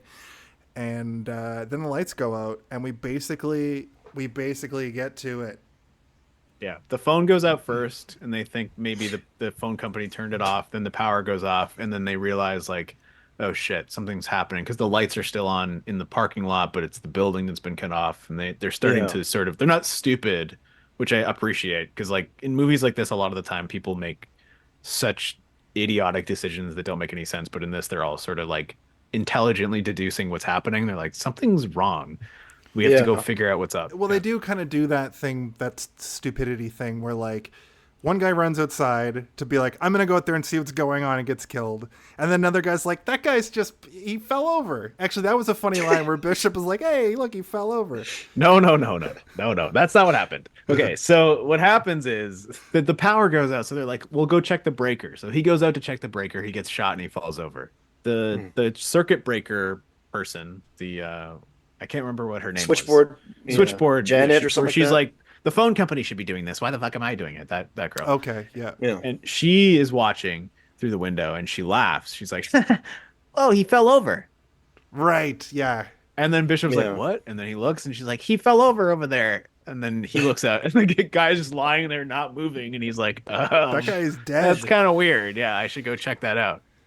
Actually, just before that part, though, the officer that's running the prison bus, just before, like, he's like fed up and he was trying to reach a doctor to help out the sick guy, and that's when the phone line gets cut off, and he starts making criticisms towards the lieutenant, and he says, your precinct is being run like chicken night in Turkey. And I love that line. So I wrote that should line be the down. other title of the movie. I wrote that down, and I don't know what that means. Can you explain that to me, please? I'm guessing like they're making a joke about turkey, that it sounds like the name of the animal turkey. Oh, and you're running and you're having chicken when you should be having turkey. That's my best throw dart at the wall and see what happens. Guess at it. Yeah. See, I was like, am I stupid or is that the joke? Like, so It's a John Carpenter line. So it turns out that I did understand it. I just thought that I was too dumb to understand it. Okay. I feel better about myself now. That's incredible.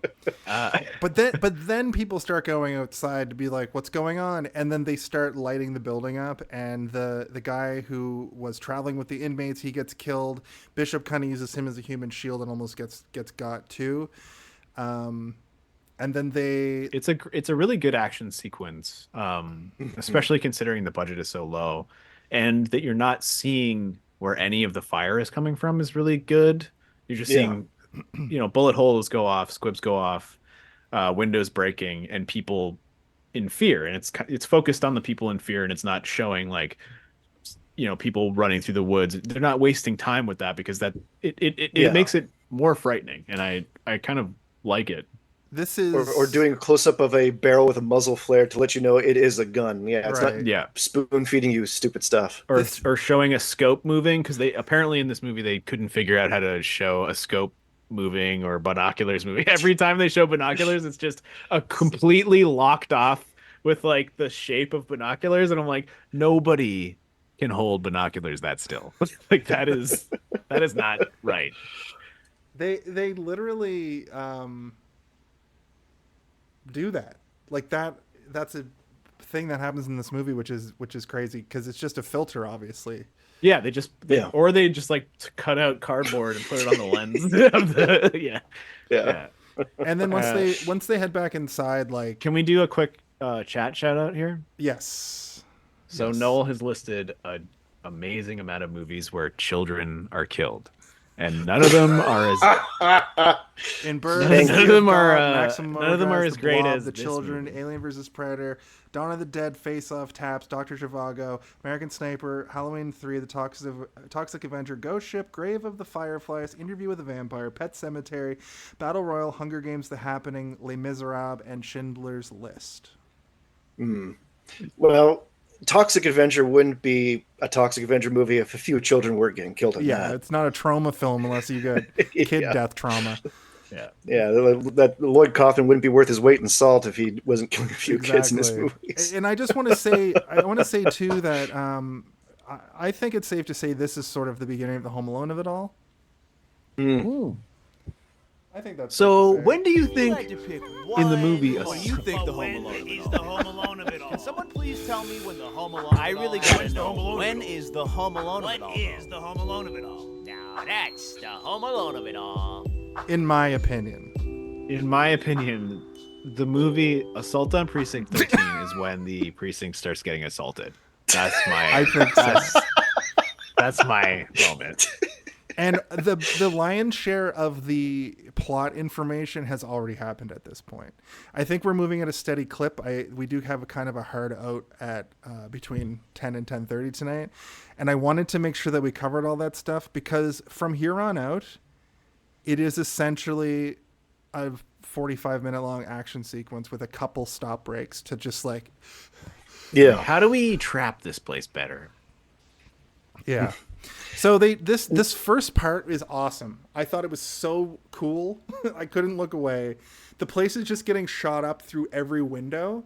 Like they don't even start actually assaulting the place with their human bodies or their human bodies or their remember that show? Student body or their Prince of Darkness bodies, alien blob bodies.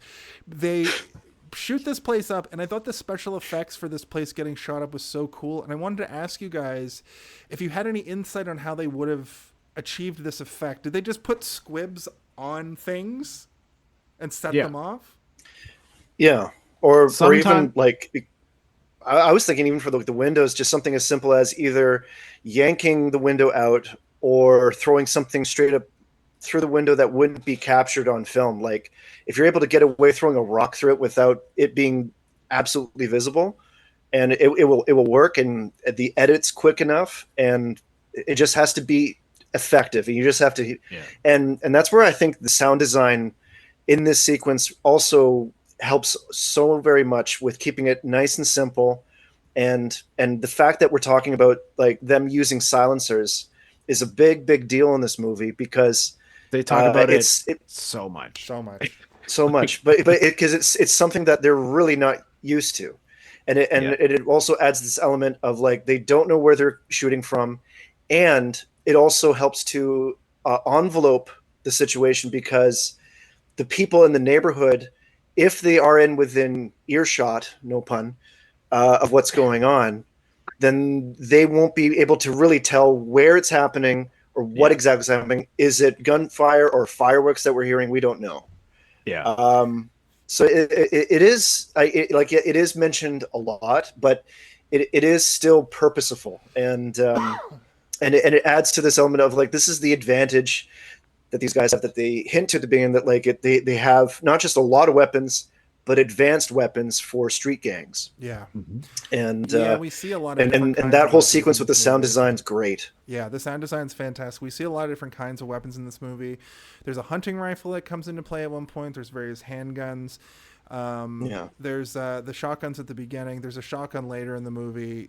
I thought that was a really good the use and the setup for those weapons in the precinct are great too, where when he's meeting the old captain who has the bizarre hairstyle, which I couldn't decipher when I looked at that head, but anyway. I mean, he also just locking up... looks odd in general. He's got hat hair. Like it looks like he was wearing the hat a lot, and that's why his hair is all weird. Like there's like two parts interjecting with each other. It was a quantum haircut, but anyway.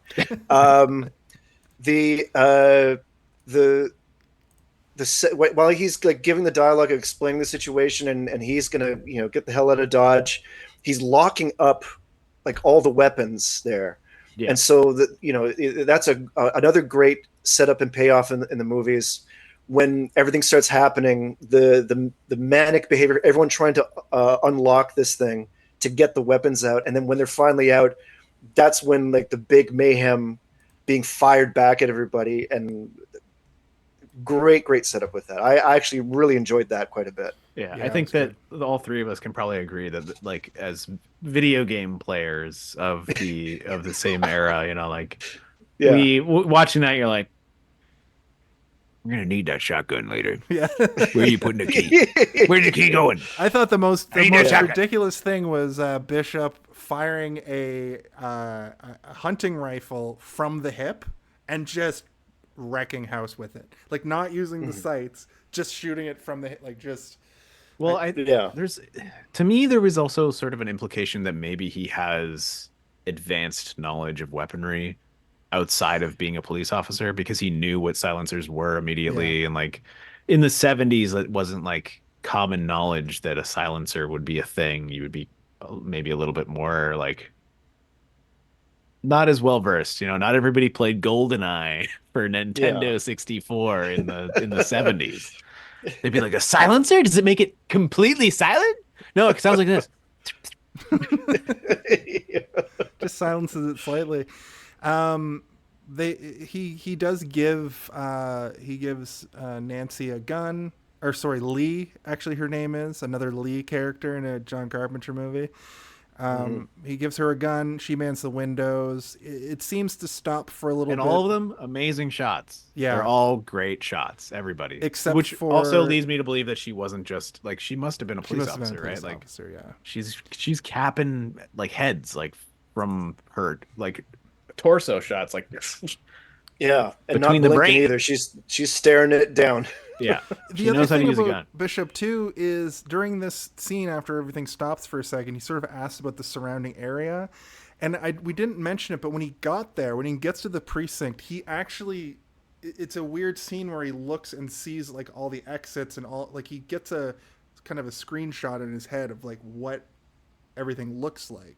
So that kind of lends to maybe he was a military guy, or maybe he had something outside of being a police officer, but he's very meticulous. Also, this was also the precinct that he was taken to as a 10-year-old boy. Yeah. So like he's probably like tripped down memory lane kind of thing, being like, oh, I remember being in here as a kid and my dad trying to scare the shit out of me, and I carved that anal rules or whatever on a desk or whatever.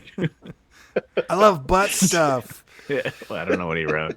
The operator. You guys never gave me your answers, but we decided it was a Quentin Tarantino "What's in the briefcase" question. No, I so- told you what I thought it was. A penis with wings that Oh, says, right, yeah, you did. fuck the police. Yeah. Eat my shorts. the- Yeah, I think that's what he wrote. Yeah, eat all of our shirts. Yeah. The operator woman, the secretary is what she was listed as. Her name is Nancy, I believe. She freaks out a little bit here. She's like, we got to get out of here.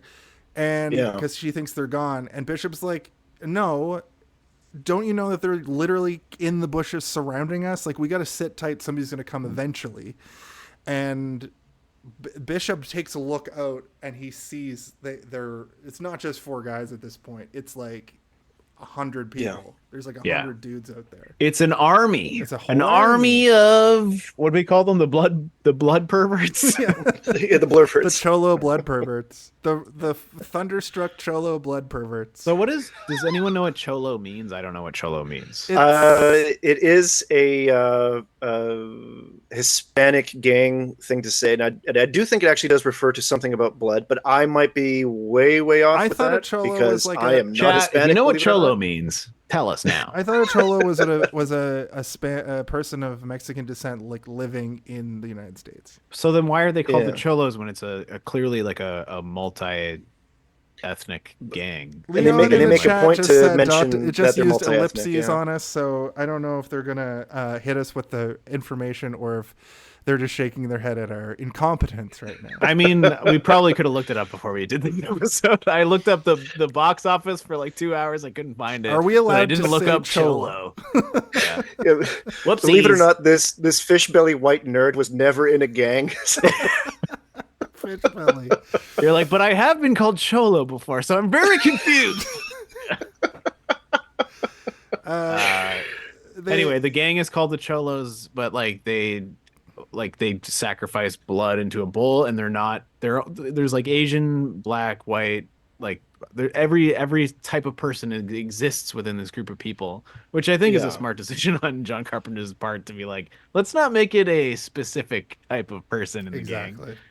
yeah, because once again, to not over-inform the audience, like with background, it's just like by their nature, you get what they're about. Mm-hmm. Yeah. Bishop points out that they've set up a roadblock also, so they're shutting it down at this point. Mm-hmm. And I was wondering at this point why the building said Division 14.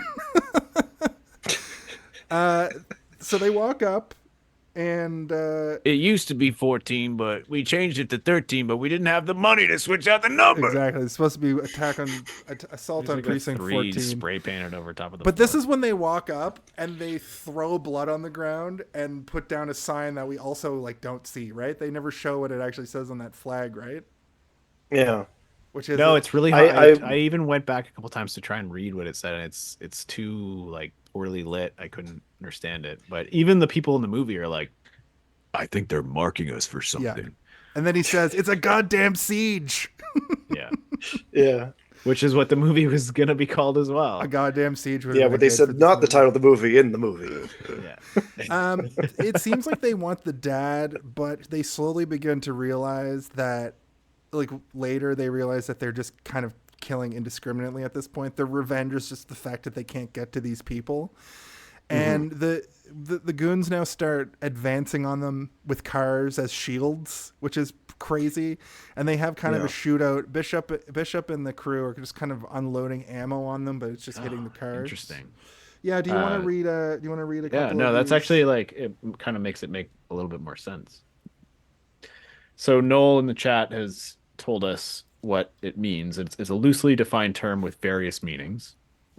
Number 1, a derogatory term for people of mixed blood heritage in the Spanish Empire, which that makes sense that they're all bleeding into a bowl together.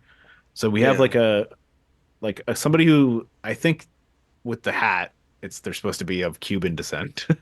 And then there's a Mexican guy, a black guy, and a white guy, and they all cut their arms open and they bleed into a singular bowl, mixing all their blood together. And I guess that calling themselves the Cholos, I guess that makes sense. And then number 2 is basically what I said. A person who dresses as or belongs to a certain use. Yeah. Okay. Yeah, U.S. subculture who is of Mexican descent. I know the word from like Mexicans who live in Los Angeles are called cholos, and I just made an assumption based on other movies where they say cholo. I've just heard it before, and then I watched it in this, and I was like, I thought that was a bad word. Is it a bad word? It's not great. If you like using like a really bad word as your gang name. Maybe that's no what one he else is etched into allowed the to say it, you know, like It's one of those racial slurs that's like kind of socially acceptable, like cracker. Maybe not. imagine Cracker. Cracker's not. I don't think we can say cracker on Twitch actually. Oh shit.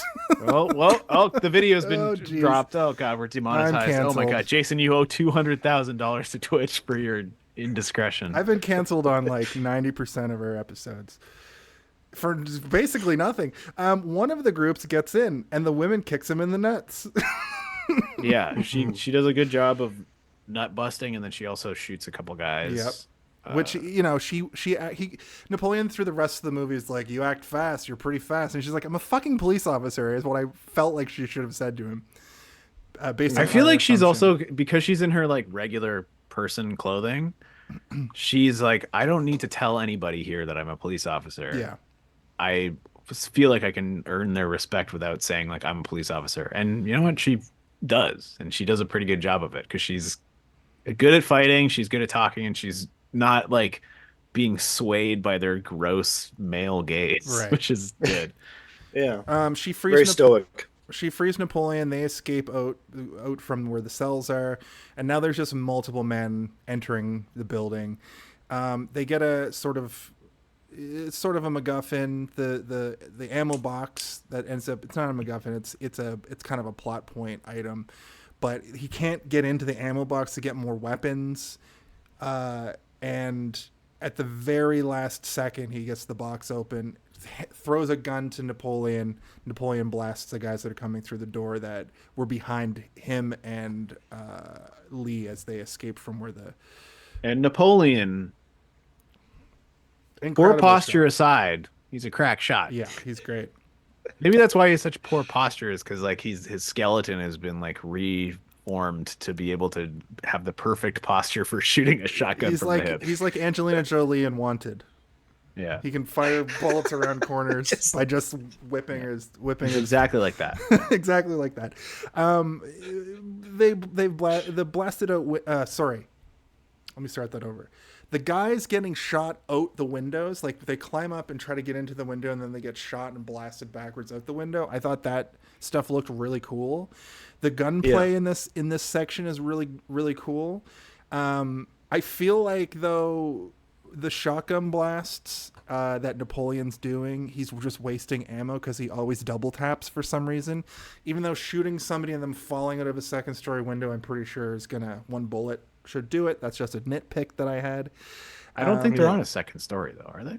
Yeah, they're like upstairs. Remember later when they're like, we can't go back upstairs. It's done. Right. Bishop is shooting. I mean, one floor. I've fallen one floor. And my bones are all intact. But with a bullet in you. Hey, bullet, no bullet. I feel like my bones will be fine. I feel like my bones will be fine. The Bishop is shooting a hunting rifle from the hip like it's nothing, which I already pointed out. And then there was that cool shot of them all shooting, like them each taking shots, which I think was just like an artistic thing that John Carpenter just thought up. It's probably like, what if we just show all of them? And that lends to your sort of idea of like, these are all people from different walks of life coming together to... They are, yeah. Sort of... Well, you have a black police officer in a very, like, a crumbling neighborhood that he grew up in. You have a mysterious prisoner who is constantly asking people for cigarettes. You have a white woman who is undescript in what her profession is, but she is in the police station, and everybody who was in the police station that knew her is gone, including her friend who gets killed, the switchboard operator. And then you have the other prisoner, and then you have the man who has lost his daughter, but nobody knows what the fuck's going through his mind because he's gone into a state of like insanity. He's catatonic at this point. He's seen his daughter get killed, and then he's murdered the leader of a ghost gang that's coming to kill everyone. To the And, point that this next shot is like they just show the aftermath, and it turns out that the secretary woman is dead, and he's sitting next to her. And I didn't make the note until later to specify now that he wasn't dead, but I thought he also got killed because he's just sitting there like eyes wide open staring. But no, he's just in a weird brain dead catatonic PTSD state. No, his mind has been lost. Yeah.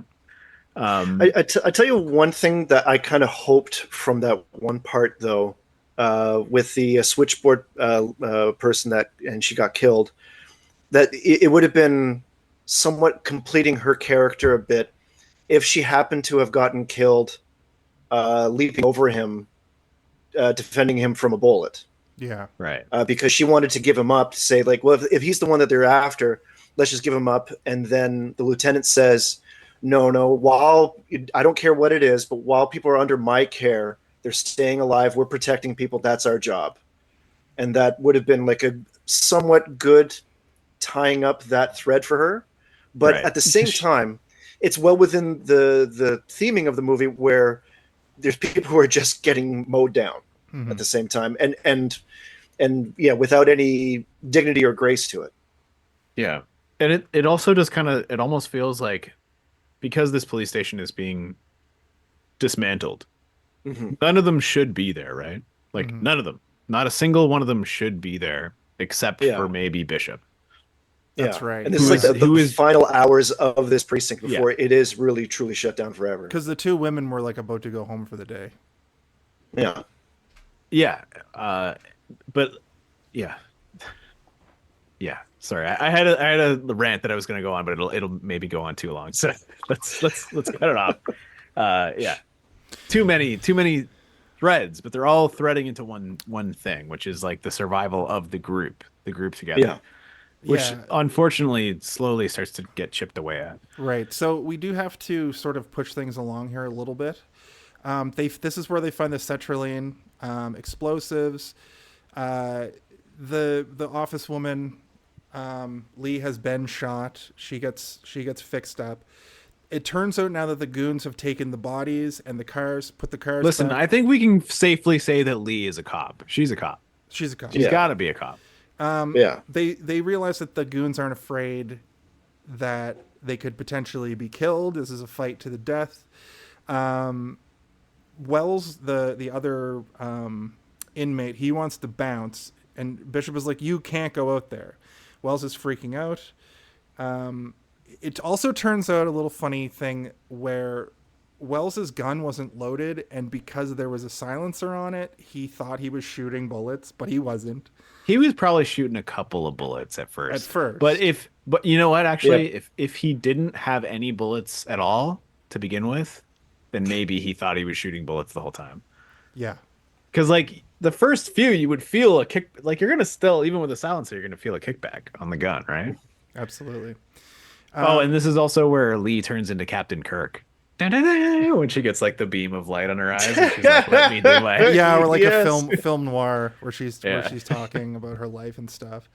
Yeah. And finally, Napoleon gets a smoke, and we get to see that Lee and Napoleon are smitten a little bit. They keep giving each other sort of like staring, knowing. I found this disappointing, by the way. Why? I just want to, because I think that she and Bishop had really good chemistry at the beginning, and she was like, "Oh, you're the one taking over," and like maybe her. That's a good point, actually. Not wanting to like interfere with him taking over the precinct would, stop that, or like a professional respect or whatever, and just like, like nothing comes of that.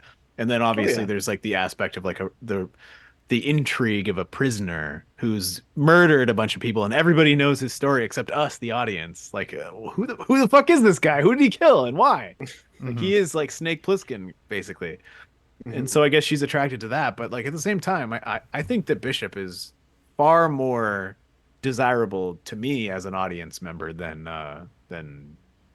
I was the opposite. I was like, I didn't even realize that could be a thing till I was like, oh yeah, when they first got there, they had like a little flirty thing.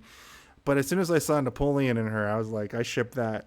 That's my I think that it's my personal, like, Bishop was like, he's a cutie. He's got this like good spirit, and he's nice, and he trusts everybody, and like it wants everybody to be safe. I'm like, this is the one. You got to go for him. Like, why would you go for this schmuck who has poor posture? You hate his posture. He's a crack shot though. But at the same time, it's not like outright. It's understated, and you can almost kind of say, in that situation, you're probably building bonds and connections, and then because at the end of it, there is nothing to it.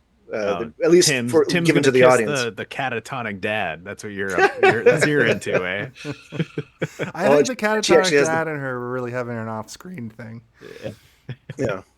The other cops are now in the area. They get warned about possible gunfire or maybe firecrackers, and they can't seem to find it, though. And then I love the fact that the incompetent police officer is just like so hard-headed that when his partner is like, why don't we go down that street? There is an actual precinct down there. Why don't we take a look? And he's like, nah, it's just the old Williams Road or whatever he says. It's just a precinct down there. It's obviously not the place. You mean the precinct on Elm Street? Dun, dun, dun, dun. Bishop spots a sewer cover and thinks that they might be able to escape through the basement through the sewer, and Wells is like, shit. He's a natural born loser, is what it turns out, because they're like, okay, we'll do potatoes for it. 1 potato, 2 potato, which I do remember from my childhood, but I didn't. But they did prison rules. Where they just kind of punch each other's fists. I didn't really get what's going on. I thought 1 potato, 2 potato was like you needed a circle of people and like somebody. Yeah. Anyway. Well, the issue is that they didn't have the rights to rock paper scissors because they only had $100,000. So Mills is chosen to investigate the sewer and go through. Napoleon suggests that they hold up in the basement. They have a little bit of talk about faith. Lee doesn't have much. Napoleon says you should hang out with better people. And she's like, but I've been hanging out with cops for the last 5 years. So I think that was a little bit of that, like, look at the camera, like, police are shit. A cab. Wells makes it to the car, and the goons start to approach again. He hotwires the car, and he thinks he's made it to the payphone and gets shot in the head. Bishop sees this through the window, laughs, and says, oh, maybe the window just broke, which is like... Maybe it was just some sort of breaking window. Which is just huffing copium. Just like, it's probably fine. It's just a breaking window. I thought that part was very weird. Yeah. It was shot weirdly, and I didn't like it. Yeah, it was almost like bordering on a Simpsons gag where like it's a little airborne. It's still good. It's still good. Yeah. Exactly. Yeah. Oh, this movie passes the Bechdel test when Lee answers Julie's phone line question. So, hey. Yeah, the bare minimum required. The bare minimum, passed, the bar on the ground. That's big for 76. A big time, I would say. None of these girls got their tops ripped off, which is a thing that happens in 70s movies. Not in John Carpenter movies. Not in John Carpenter movies. You don't see, the only tits you see in a John Carpenter, I think, is They Live. Halloween? No? Yeah. Doesn't Halloween have... I think you see a half boob, but not a full boob. Yeah. They head to the basement and they try to make their escape. They have basically no ammo at this point, and Bishop is going to try and make it through with like the 8 bullets they have or whatever. They plan. Yeah, it's like 3, 3, and 2. Yeah, so that is 8. Yeah. They plan to set up an explosion. I think meant to be part distraction, part try to like blow up some of the people coming in. No, they want to funnel them into a hallway. Yes, which is great tactics, by the way. I'm playing a lot of Baldur's Gate 3 right now, and funneling people into a hallway is a good way to kill a lot of people.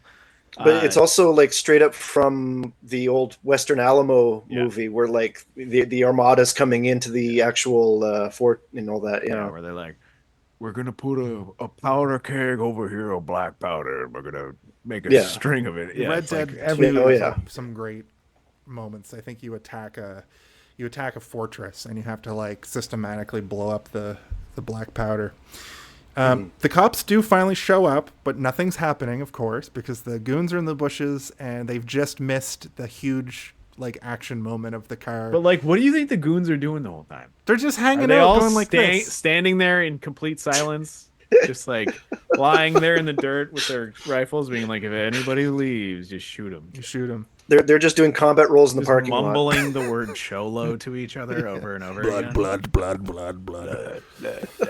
No, we got to get a new bucket of blood. Yeah. And the cops just leave. Hell I accidentally tipped over the blood barrel. God damn it. Let's kill him. We need to fill it up again, and then we're gonna kill you. So the curious cop I do like, they're trying to leave, and the hard-headed cop is like, there's nothing here. And he's like, that place had a bad vibe to it. I'm like, yeah. And then finally they pull over, and there's like this tapping on the top of the car, and they're like, what the hell is that? And it turns out that it's blood dripping from a guy that was trying to fix the phone lines. Yeah. In the area because the phones. So this is like unnecessary, right? Like this probably cost them a lot to shoot. They didn't need to do this, right? It was a cool shot. It looked interesting. It was a cool shot, yeah, actually. Yeah, and at least it's giving the audience that. I thought you were going to say. Pardon me. I thought you were going to say "giving cunt," as they say on the it internet. was serving now. cunt so hard. Oh my gosh, no, but no, they're giving the audience that where like the police aren't just going to show up. There's got to be some little build up as to why they do show up when they do, and so there's got to be something that sparks it off, and that's not out of motif for the film, where there is these little setups and then the payoff, and so like everything you see in this movie is here for a reason, it not the most necessary thing. Like you could play it a little more subtly and omit that, but I think for a somewhat general audience, you do kind of want something like that. Mm-hmm. Yeah, I also think that there was probably a scene written into this movie where there is like a phone telephone company van similar to the ice cream van that goes up and is like, he's going up and he's dealing with shit, and then it's like, oh, the police line needs to go down, like tomorrow morning, and then he checks it and he's like, police line's already down. It's like, oh, it's not supposed to be down yet. Go check it out. And then he goes over there and then he climbs up, and then they're like, and he's like, and as he's climbing up, it's got to go down anyway. Why am I checking why it's down? That's exactly what I imagined. In fact, I thought that was that effective to just show that, and it was kind of a horror moment too because you got the blood drip. I liked it. Yeah, I liked it. But I mean, up until that point, I thought that they had just cut the telephone line, right? Like a Scream movie or anything, right? Like I thought that they just like snipped it. I didn't need to see a guy hanging there being like full of bullet holes. But I didn't dislike it. I just was kind of like, oh yeah. In the comm chatter though, on the police cruiser, they did say, and there's also a missing telephone repair person. Yeah. Like, what the fuck?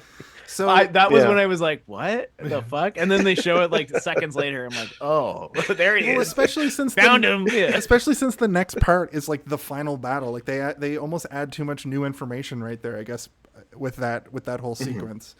But it does lend itself to just allowing you to use your imagination a little bit, which I always appreciate. And it's a John Carpenter thing to just show a gruesome thing. That's cool. Yeah, cut to it. And speaking of, I really liked how this final scene goes down. Because they get this sign into the basement, or it's just down there, and they're like, we'll use that as like a shield to like push the guys back. And they hear the guys coming in, the goons, and they're walking down the hallway slowly, and they're kind of like, well, if we don't make it out alive, it was good to know you kind of speech. And the guys start coming in. They fire off their like last 6 rounds. A small explosion goes off, and then they push a little. I think that the conversation between them is a little bit better than that. It's pretty good. No, I know, but for the sake of time. Yeah, he asks him like, why you called Napoleon anyway, and he's maybe sometime I'll tell you. Yeah. I guess that is a part that I should. And then he's like, well, why don't you tell me now? And he's like, I'll tell you in a couple minutes, like as the explosions are happening and stuff. It's a good moment where you're like, the camaraderie between them is strong. This is their bond. Yeah, absolutely. And I noticed here that Bishop whistles when he's nervous. I think he does it earlier in the movie too, Like when he first gets to the Yeah, when you first precinct. see him and he's scoping the neighborhood as he's Yeah. getting to his cruiser. Yeah. Or maybe it's just like a tick for when he's absorbing information. Right, yeah, I wrote down the thing about maybe I'll tell you sometime. So they use the last couple bullets. We hear the explosions off screen, which I thought was ridiculous. Like, we don't get one explosion, we just get kind of a flash. There's a man coming through the vent behind them. Lee is there with a gun with her last couple of bullets that she uses up. Another explosion goes off, a bigger one, and then the police show up. And the cops find them, and then that's pretty much it. The part that was interesting about the fight scene, I guess, was there was a lot of blood. There was a lot of them batting them off with, like, he has like a wrench or something, or like a baton, and there's a lot of like what Bishop has, like what looks to be like the leg of a like the leg of a child's vanity mirror. Yes, like it's like this tiny little like wrap your knuckles if you're bad. Thanks, Leon. Thanks for coming device. through. Yeah, that I was like, what is that? What is he holding? He's just batting them off with like this little stick, and he bashes a guy on the hand, and blood goes everywhere. I was like, starts spewing, and then like another guy just falls over dead, or he's like bleeding from his head, and he's like lying on the ground. I'm like, who hit him? With what? How is that guy? Okay, let's just see what happens, I suppose. Then they blow up the corridor. Yeah, we get one final. Does anybody got a smoke? Which I thought was great. So they take the dad out of there. Lee, the guy comes down. Is like, we got a stretcher for you too, Lee. And she's like, yep. Storms past them. It's like, I don't need no man or stretcher. Lee and Napoleon have another. But I am a man stretcher, if you know what I mean. Yes. She bounces. I thought this would work as a stage play. I thought this movie would be a great stage play. A lot of a lot of these types of movies, the holding off until the last moment movies, absolutely would make amazing stage plays. You guys have seen The Hateful Eight? I assume both of you. I haven't seen it. No. Yeah, I haven't seen it. The Hateful Eight, when I saw that movie the first time, it's 3 hours long. It's very long. That's why I haven't seen it. Yeah. But the reason you didn't watch it is because it was long. Yeah, because there's movies that I like go to put on and I'm like 3 hours. Anyway, sorry. I admit at this point in my life that is a thing for me for sure. Well, but all right. The Hateful Eight's great though. I saw it twice in theaters because I thought it was great, but I still recall to this day, and I haven't seen it since then, the entire layout of the room that they were in. I could probably draw it if I had to. I could probably draw the interior of the haberdashery that they're stuck inside of, and that kind of commitment to a singular location in a movie is very, very hard to pull off. And this movie, I can picture the precinct in my head. Like I can kind of picture the layout of it, right? Yeah, you can do it, and that's interesting, and it does suit itself well to a stage play. Like you could have, you could even turn it into a musical if you wanted to. You know? Well, I've made a lot of comparisons to this movie to Evil Dead, as I was especially reading about the production stuff.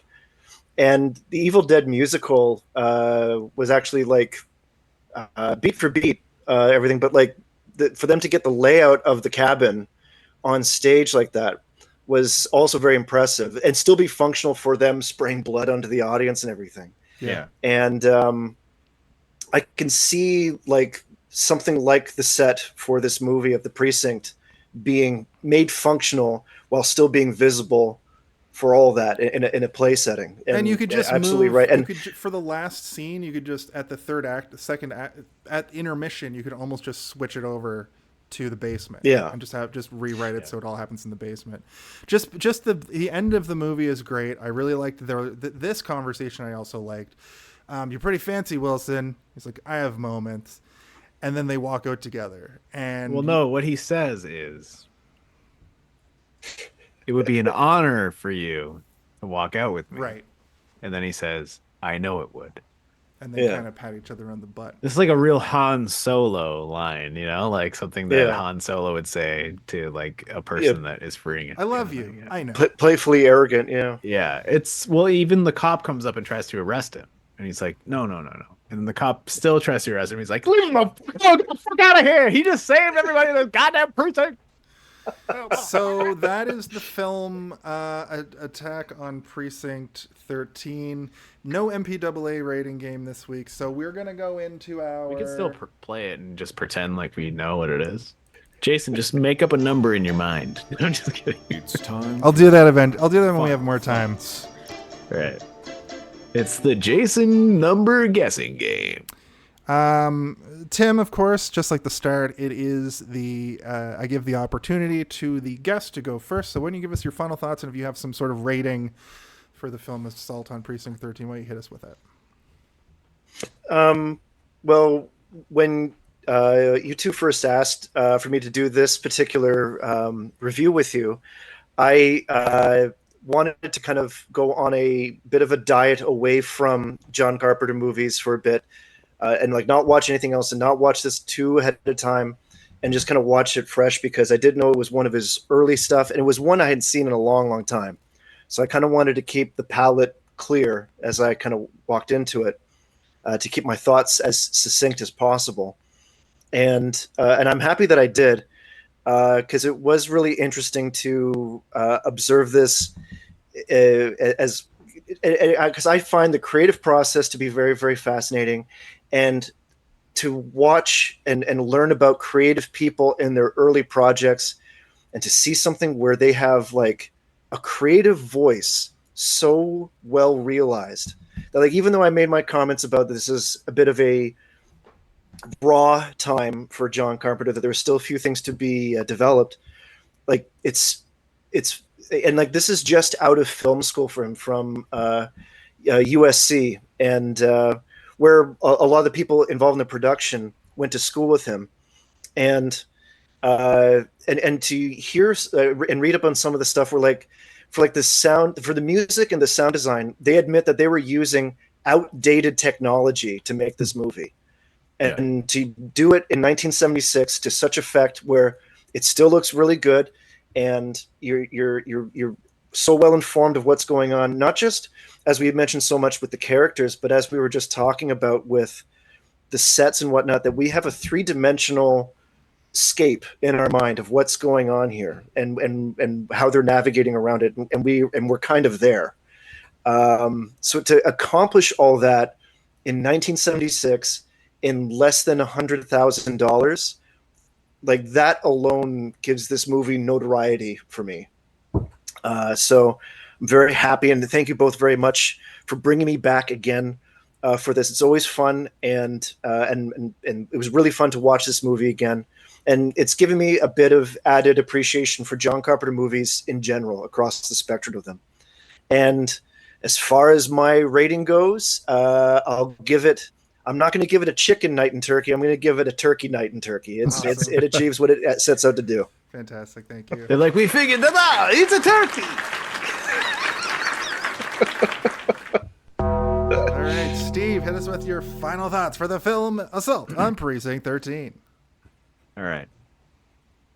It's not at the top of my list of Carpenter movies. It's not at the bottom of my list of Carpenter movies, but it's right in the middle, I think. It's one of the ones that does show just how much control he has over making his movies feel like his movies. It feels like a John Carpenter movie no matter what you say. At the end of the day, you're looking at it and you're like, visually, beat-wise, the dialogue between characters, everything. It feels like John Carpenter. And that's all you really want when you watch a John Carpenter movie. And sometimes you'll get more than that, right? You'll get something where there's magic involved or aliens involved, and you're like, the mysticism of your mind takes over, and you're more intrigued than just the filmmaker. But I think, unfortunately for me, I don't look past that very far because we don't get much of it. But there is still something there, right? Like, we have this band of villains that we never really understand.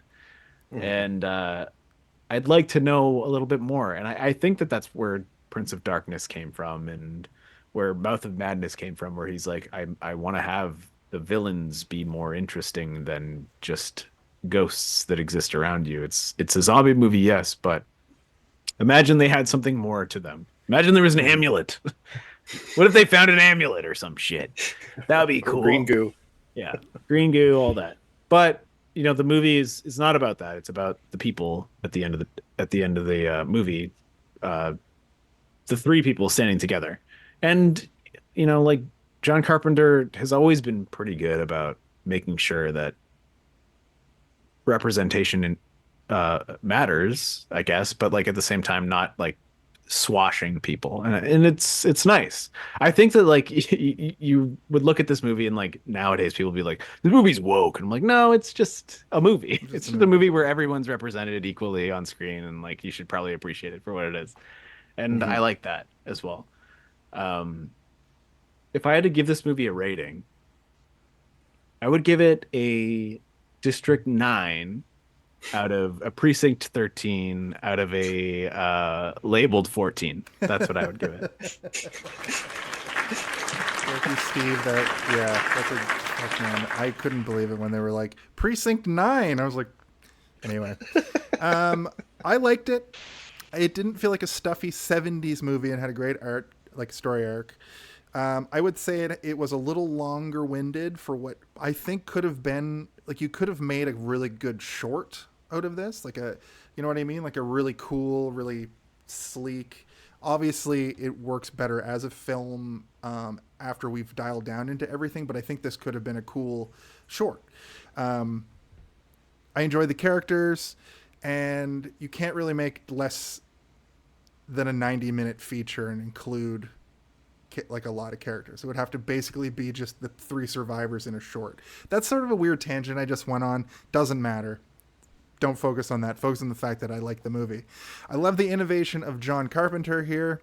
That would be expanded upon in his next movies. The score and main theme were good to create tension and emotion.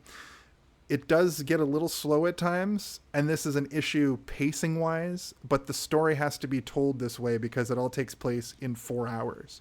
And it all takes place in the first half of the movie. And the second half of the movie is literally an assault on a precinct. So it goes from being like a story. Are you telling me that the movie Assault on Precinct 13 has an assault on a precinct? It goes from being a character exploration to suddenly being like kind of an action thriller.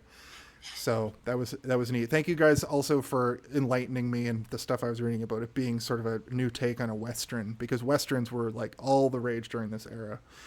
But also movies like, Dirty Harry and Bronson, right? Like movies like Revenge Flight. Bronson. Whatever. You mean the Death Wish series? Yeah. With Bronson. Death Wish is a whole other level. We should do Death Wish at some point. Yeah. I give it a 3.2 to 5. What the hell are you What the talking hell about is this over over here? here? 3.2 to 5, which I think is a pretty safe rating. I might even bump it to a 3.5 after having such a great discussion about it. Mm-hmm. And I give this movie the police showing up at the final moment to save the three protagonists. I don't know what that means. I just wrote it down. You should have said 3.5 protagonists because one of them has lost their mind. One has lost their whole brain. Thank you to myself. Let's see. With that, I'm going to say our goodbyes. Just Tim, do you have anything you want to plug? At the moment, no, but I do want to do things in the future, so perhaps later on I'll have something to say. Okay, fantastic. You can find us on all social media across the whole internet. You can find us on Apple Podcasts, Spotify, YouTube, Twitch. That's where you're at right now if you're watching. You can find us in the club every night, every week at 8 p.m. Eastern Standard Time, right here on Twitch. And hated to see this one across all social media. And I think with that, Tim, there's just one burning question that everybody has. And what question would that be? Oh, hey, did you see this one?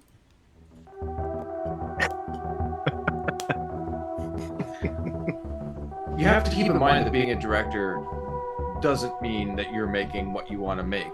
More often than not, as a director, you're an employee working for the producer, and you're doing what they want in your style as they see fit. I think over time, he became cynical because he was being forced to make bigger movies with a larger budget, but not a budget large enough to make the movie that people wanted him to make, because he did so well with lower budgets, with like Escape from New York. I think if you want a John Carpenter film to be successful, give him the minimal amount of money that he needs to tell the story that he wants, that he's happy with, and give it a wider release. The people are there to pay for it, and they will go watch it. Like, there are so many fans of his early stuff. It's as his budgets expanded, as the expectations grew to be blockbusters, to be crazy action films. He's not an action director. He's a drama, he's a horror director. So when you're expecting multi-million-dollar box office results from somebody who's not specialized in doing what you're expecting them to draw, what do you think is going to happen? Just let him do what he's good at, give it a wider release. In the end, it's going to be cheaper, and you're going to see a bigger profit off of it. I think that he also sort of became disillusioned by the fact that, you know, he's very creative. He has a good understanding of how to like put a person on screen, and is responsible for several people becoming really famous in their careers. But he also was met with people having been so impacted by his own movies that people started making John Carpenter movies that were better than John Carpenter movies that he could make. And like he would see movies that reminded him so much of his own movies that he was like, I think that there is a younger generation now that are making the same things that I would like to make, but they're making it better. One of those people.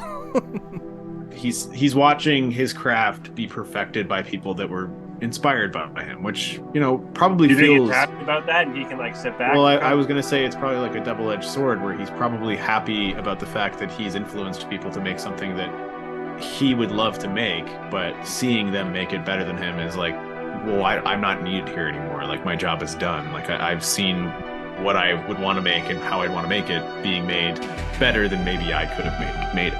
That's and an amazing point I never considered. Yeah. And it's kind of sad, but at the same time, it's like kind of nice, you know? Like, it means that, you know, he has like a nice lush career, and he made what, like 19, 20 movies, something like that.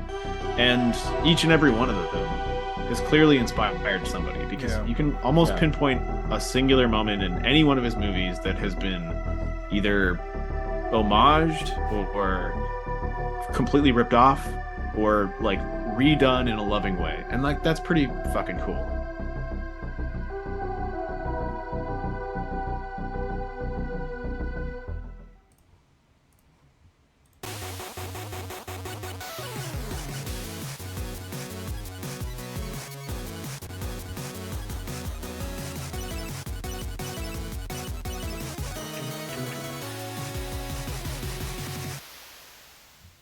Hey, do you guys want to know a really interesting fact?